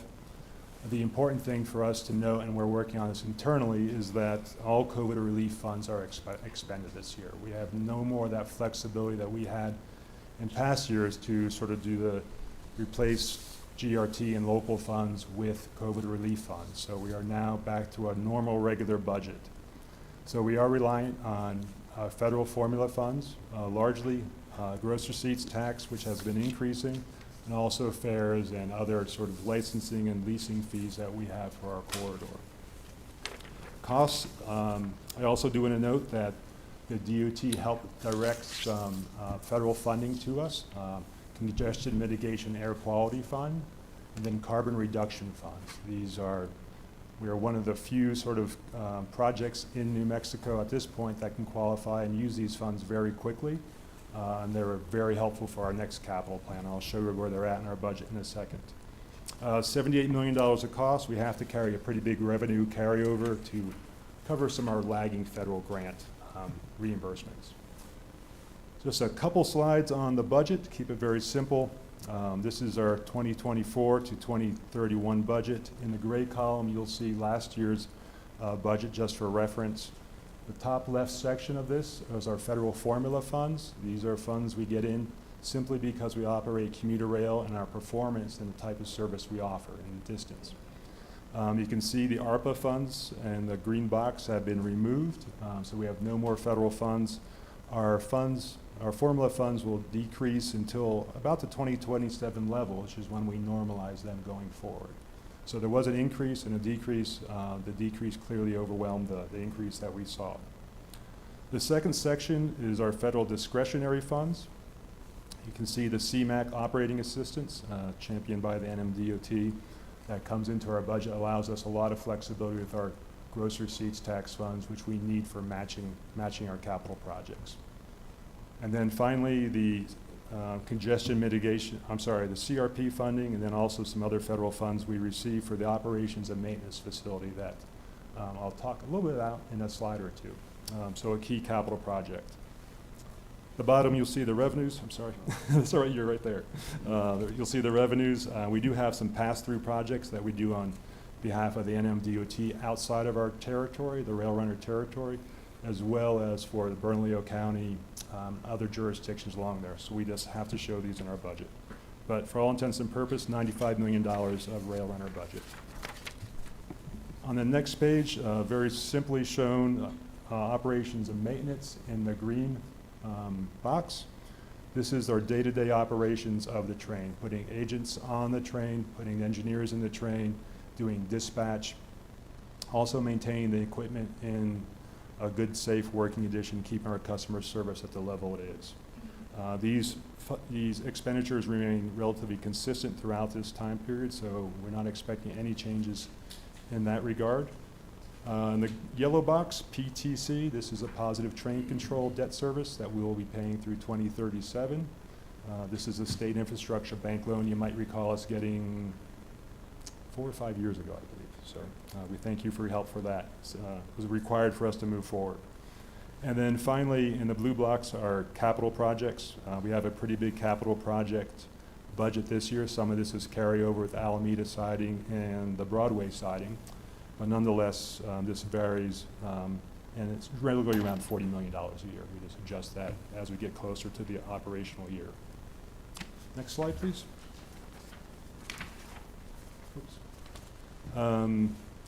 Should be a title on here, the NMRX Operations and Maintenance Facility. This is our biggest capital project priority this year. This has been on our list for 2 or 3 years now. We're happy to say we're making some pretty big progress on this. The top right image, you can see this is pretty much the rail yard the way it gets operated on now. If you're ever in Albuquerque going over the Cole overpass, look to your south and you'll see the Rail Runner trains there. You'll see one small shade structure and basically a Garcia's tent looking structure there to provide some shade for our staff. It's a very minimally improved site. Most of the work, and you can see that's an actual example of us doing a top deck rebuild, takes place outside. Not only are employees working outside in the weather, which I know DOT employees are generally used to, and potentially worse conditions than this, but this is a year-round operation. And the important thing here is that we're working on very expensive equipment, and it's being sort of exposed to all the weather conditions, dust, rain, snow, and so forth. So it slows down the process significantly and compromises some of the operations. We do have $23.9 million assembled for this facility. We are in design build. We have an RFP out for that now, so we expect to be moving relatively quickly on this starting in December. And we are in the final stages of property acquisition. So we need to get not just our staff, but our operations out of the weather. Just like all communities, we also have our infrastructure and capital improvement plan. This is submitted to the DFA every year. I won't go through these projects, but you can see additional locomotives, passenger cars are deep in the list, but we also have some additional sidings and extensions that we'd like to put in place, largely to accommodate some BNSF operations down south on Ross Boulevard in Berlin, but also throughout the corridor to improve efficiency and coordination, which we see increasing with freight movements in our corridor. And then finally, I don't think I've ever presented this to you in the past. While we're looking forward in terms of capital projects, we are also learning from the legacy transit systems across the country who have the deficits in terms of maintenance funds. They have infrastructure and equipment that's beyond repair. They're finding big deficits and not knowing how to pay for this. The FTA requires us to do a transit asset management plan. This is just the high-level overview, the sort of the postcard of the product of this. But for this, we looked at all aspects of our capital assets and make sure they're in a state of good repair. This includes our vehicles, our passenger cars, and our locomotives, our infrastructure, not just our rail, but also our facilities in terms of our offices, warehouses, storage facilities, and our park and ride lots. Some of this is based on just useful life benchmarks, which are very easy to calculate, but other are very more detailed observations about conditions of equipment, characteristics of our structures, and so forth. This is updated every 3 years, updated every year. We do new goals and objectives every 4 years, and this feeds directly into our budget. So we cross-reference these needs as we're developing our expenditure plan for the next year. And then finally, I believe, on the next page is a pretty busy chart. But some of the things I'd like to note on this is that, oh, I'm sorry, the numbers aren't coming out. Nope, sorry, I'm missing some things. I'll read them to you, got lost in translation. Fiscal year 2024, our ridership level was 594,000 trips. Each one of these trips is about 45 miles long. So if we do the math, we're almost at $30 million miles of passenger travel in this corridor in fiscal year 2024.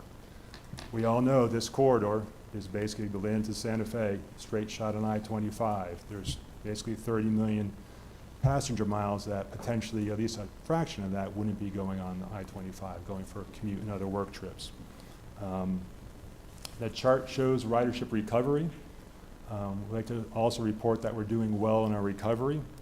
This is looking at our current fiscal year ridership by month versus 2019 pre-COVID levels.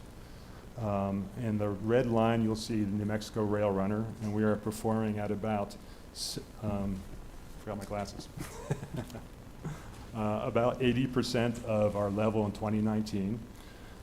Compared to commuter rail, which is about 70%, this is nationally, commuter rail, which is below 70% for the country. And if we look at some of our peers, Salt Lake City is the only one that exceeds us with a higher recovery rate. San Diego, Altamont Commuter Express in San Jose, the Sounder in Portland are all lagging behind our recovery. So I think we're on a good way to not only making sure that we're taking care of the equipment, but also onto our recovery. And we have more plans next year for expanding our ridership marketing programs to attract more riders to the rail line. So with that, that's the end of my presentation. I'm sorry I was missing a couple numbers on there, but thank you for bearing with me. Thank you for that presentation. Is there any comments, questions from fellow commissioners? If not, we appreciate it. We always appreciate you coming here and updating us. Great. Thank you very much. Thank you. Thank you for all you do. Thank you. Before I proceed with the agenda, I had made a mistake earlier, and I want to thank ACNM for the dinner last night, along with Paul Brasher. I had said the Asphalt Association, but thank you, ACNM, and thank you for your partnership with us, too. And I also saw Councilor Dan Lewis walk in, and I wanted to recognize you and say thank you for the work you do.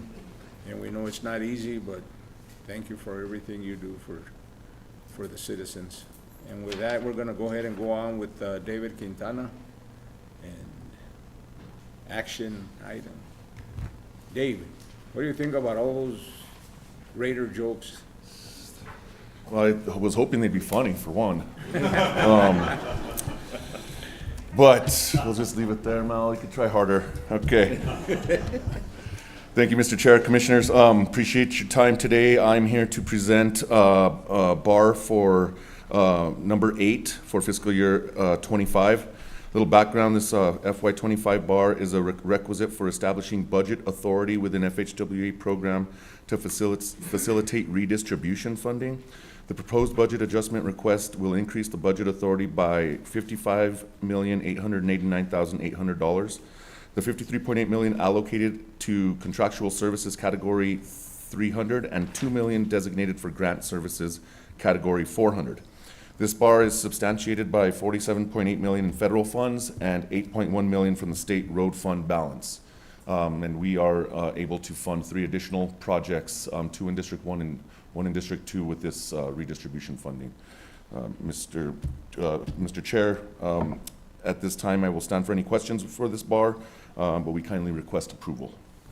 Fellow commissioners, if you have any questions, you've had a chance to review it. Is there any questions?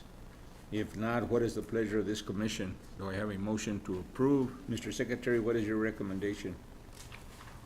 Thanks, Mr. Chair. I just want to thank Dave, Jolene, and Mallory's team for working on getting redistribution and Federal Highway. They're part of that process. And just to remind everyone, this is a sum of funding that demonstrates our ability to spend effectively our federal funds and become eligible for redistribution. And so it's a big nod to the entire agency for doing well with their federal resources. I recommend approval, Mr. Chair. You've heard the recommendation from the Secretary. Is there a motion? I make a motion, Mr. Chair, we accept bar number 8. I have a motion from Commissioner Lundstrom. Do I have a second? Second, sir.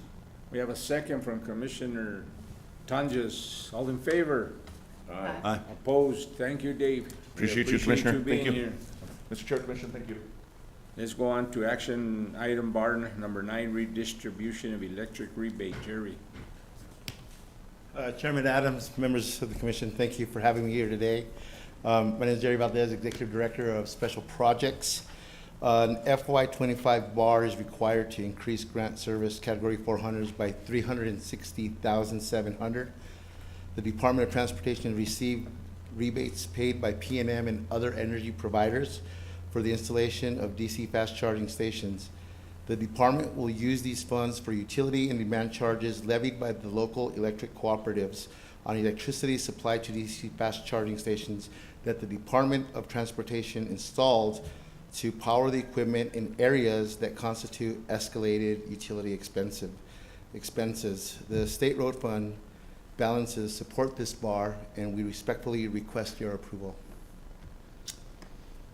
Any comments, questions? Mr. Secretary, what is your recommendation? Mr. Chair, recommend approval of the bar. We have a recommendation from the Secretary. What is the pleasure of this commission? Do I have a motion? I'll make a motion to approve. I have a motion by Commissioner Chenoweth, a second by Commissioner Tonjes. All in favor?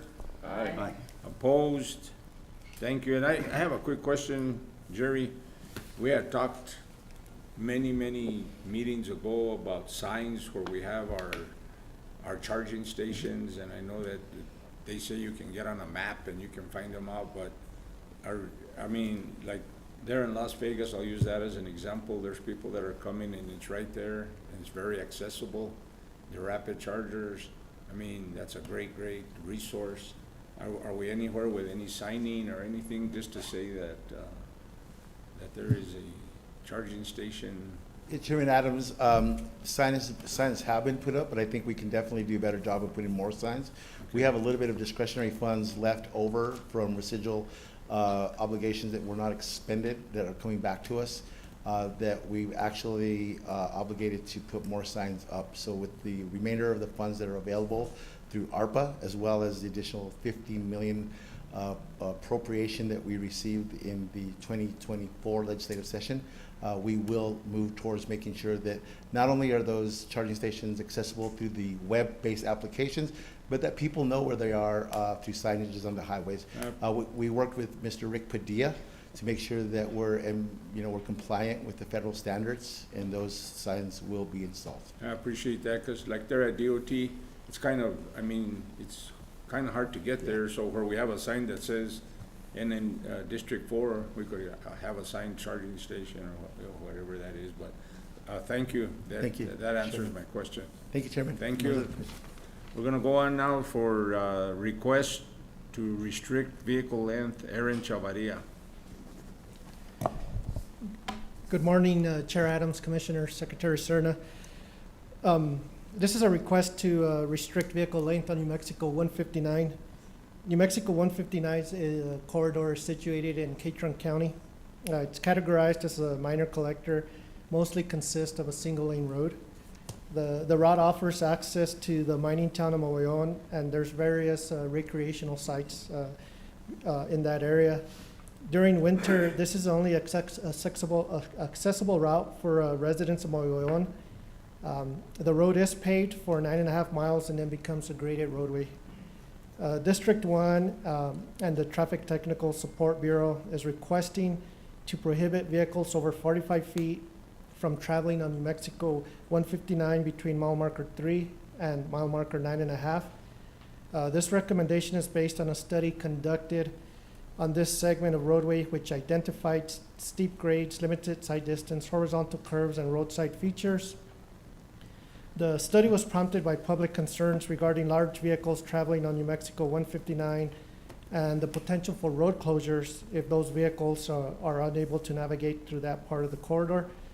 As per the study, it's recommended to prohibit vehicles over 45 feet, New Mexico 159 between mile marker 3 and mile marker 9.5, and to utilize a pilot vehicle for lengths exceeding 30 feet. This restriction can be implemented with a resolution from State Transportation Commission as required by NMSA 66-7-415. And then I'm requesting approval for this resolution. I'll stand for any questions.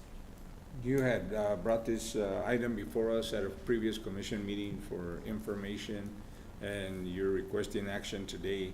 Then you've all had a chance to review it. Is there any questions? Is there any comments? Mr. Secretary, what is your recommendation? I wanna actually thank the community of Mogollon. They've been really, patient, for sure. And this request goes back, I think, at least a couple of years. And so thank you, Aaron, for getting the study done. It's important that, and I would recommend approval. You heard the recommendation. What is the pleasure of the commission for action item approval for request to restrict vehicle length on New Mexico 159? So moved, sir.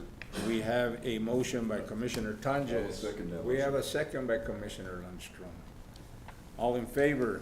Aye. Opposed? That carries unanimously. We will move on now to. Thank you, Chair. Yes, thank you, and thank you for the work that was put into it. We will move on now to Dave Quintana.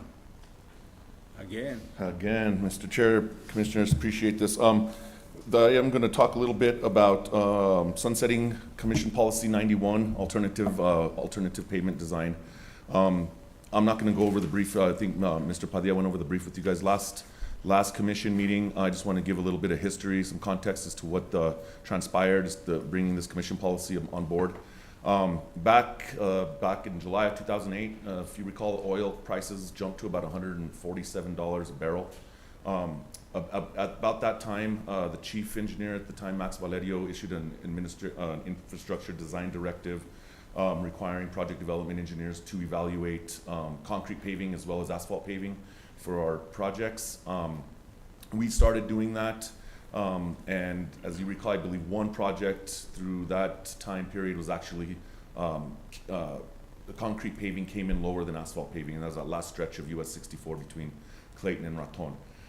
In 2013, prices started to come up again, and at that time, Commission Policy 91 was drafted and approved by the Commission to evaluate alternative pavement designs to react to the increase in prices of oil. We really found that until prices really get to about the $130 a barrel price, that concrete paving just isn't competitive with asphalt paving. The effort that goes into that alternative bidding as far as putting two types of designs out, the efforts for our PS&E section to evaluate those two different basic designs for a pavement preservation project, putting out two different cost estimates, just didn't seem to make sense. The juice really wasn't worth the squeeze. So we would prefer to go back to issuing an IDD that identifies a cost threshold, a price threshold, for which alternative design would then begin getting evaluated again as far as our project development process, which is about $125, $130 a barrel. But our proposition is to go back to that IDD rather than have a commission policy for that. So with that, I'll stand for any questions, Mr. Chair. Any questions, comments, fellow commissioners? If not, Mr. Secretary, what is your recommendation? Mr. Chair, I agree with Mr. Quintana, and recommend approval to sunset the policy. I appreciate it, and I appreciate you being here. You've heard the recommendation. What is the pleasure of this commission? Do I have a motion for the approval of the expiration of Commission Policy Number 91, alternate bidding procedures for pavement type selection, CP 91? We I make a motion. I was gonna say, we have no motion. Stand here all day. We have a motion for approval by Commissioner Lundstrom. Do I have a second? Second. Second by Commissioner Tonjes. All in favor? Aye. Aye. Opposed? That carries unanimously. Thank you, Dave. Mr. Chair, Commission, thank you. Now we'll move on to informational items. Proposed amendment to State Transportation Commission Policy Number 9. Steve? Yes, Mr. Chairman, Commissioners, this is a change that is non-substantive to Commission Policy Number 93. It's brought before the Commission today for informational purposes only, with an expectation that will be brought for formal action next Commission meeting. Okay. Thank you. And we'll move on to B, proposed amendments to Commission Policy Number 4. John? Thank you, Mr. Chairman, members of the Commission. So, Commission Policy 4 governs the Commission's policymaking for the department, as well as rulemaking authority and authority to do the administrative directives. Currently, we're focusing, in addition to more just some cleanup language and other things with this with Commission Policy 4, we're focusing on requesting some changes to the rulemaking procedure. Currently, the department follows the State Rules Act, as well as the default procedural rule on rules, and then the Commission Policy 4 as well.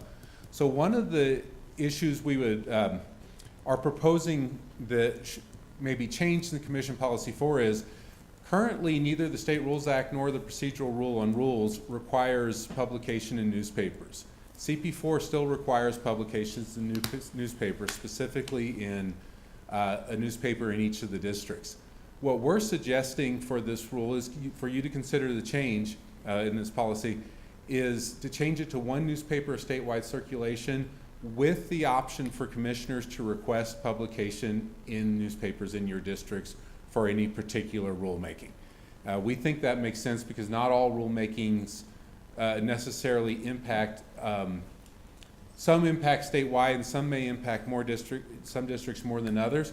And we want to leave that ability, or we want to propose leaving that ability for you all to ask for publication in a local newspaper. We just don't think it's a necessary expense statewide anymore, except for in unusual circumstances.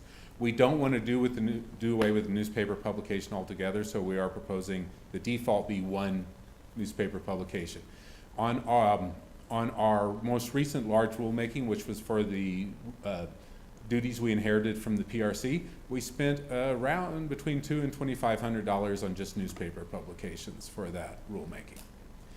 The second thing we want to focus, or we're proposing to focus on in this update to Commission Policy 4, is the requirement that we have an in-person or at least a live court reporter.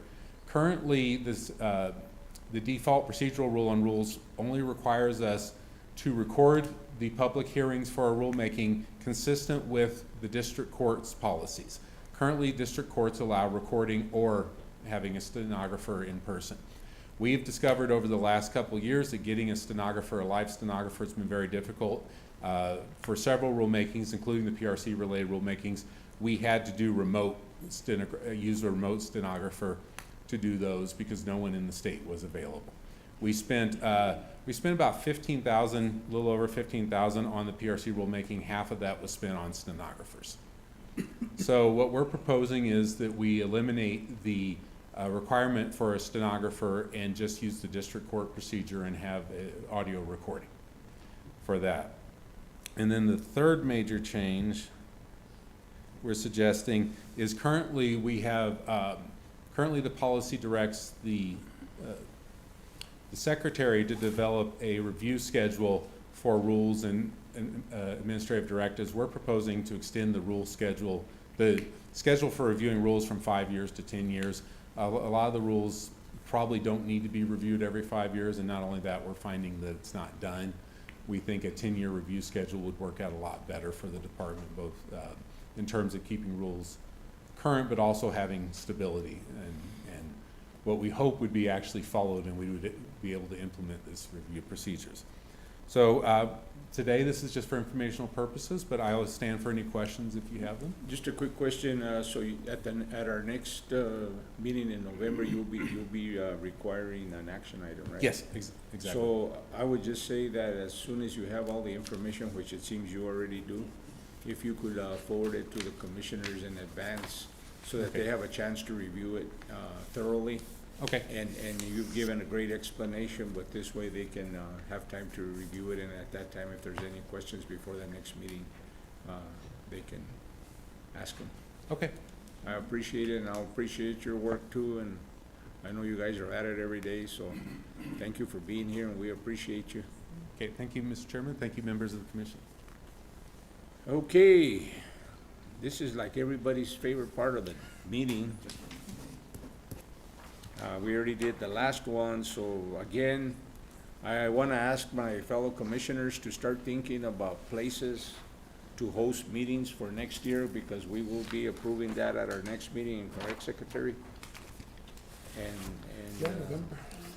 And so start thinking of places that you think you want to have your meeting. Again, I want to thank District 3 for hosting us, and for all the fine work that all your employees do. I want to say hi to Amy, and we appreciate the hard work you do. And I had the pleasure of working with you, beside you. And I know that you do a wonderful job, and I know you're a hard worker, so thank you for that. And I also want to thank the city of Rio Rancho for hosting us and for this fine facility. And again, ACNM and Paul, thank you for the event last night. And we're not gonna sing you happy birthday again, so don't expect it, okay? But with that, is there any other comments from fellow commissioners? Is there any other business to come before this commission? If not, do I have a motion? And I don't need your recommendation on this. May I have a motion for adjournment at approximately 11:12? So moved. I second that, Mr. Chair. I have a motion from Commissioner Tanjas, a second from Commissioner Lundstrom. All in favor? Aye. Opposed? We are officially adjourned. Thank you all. Thank you.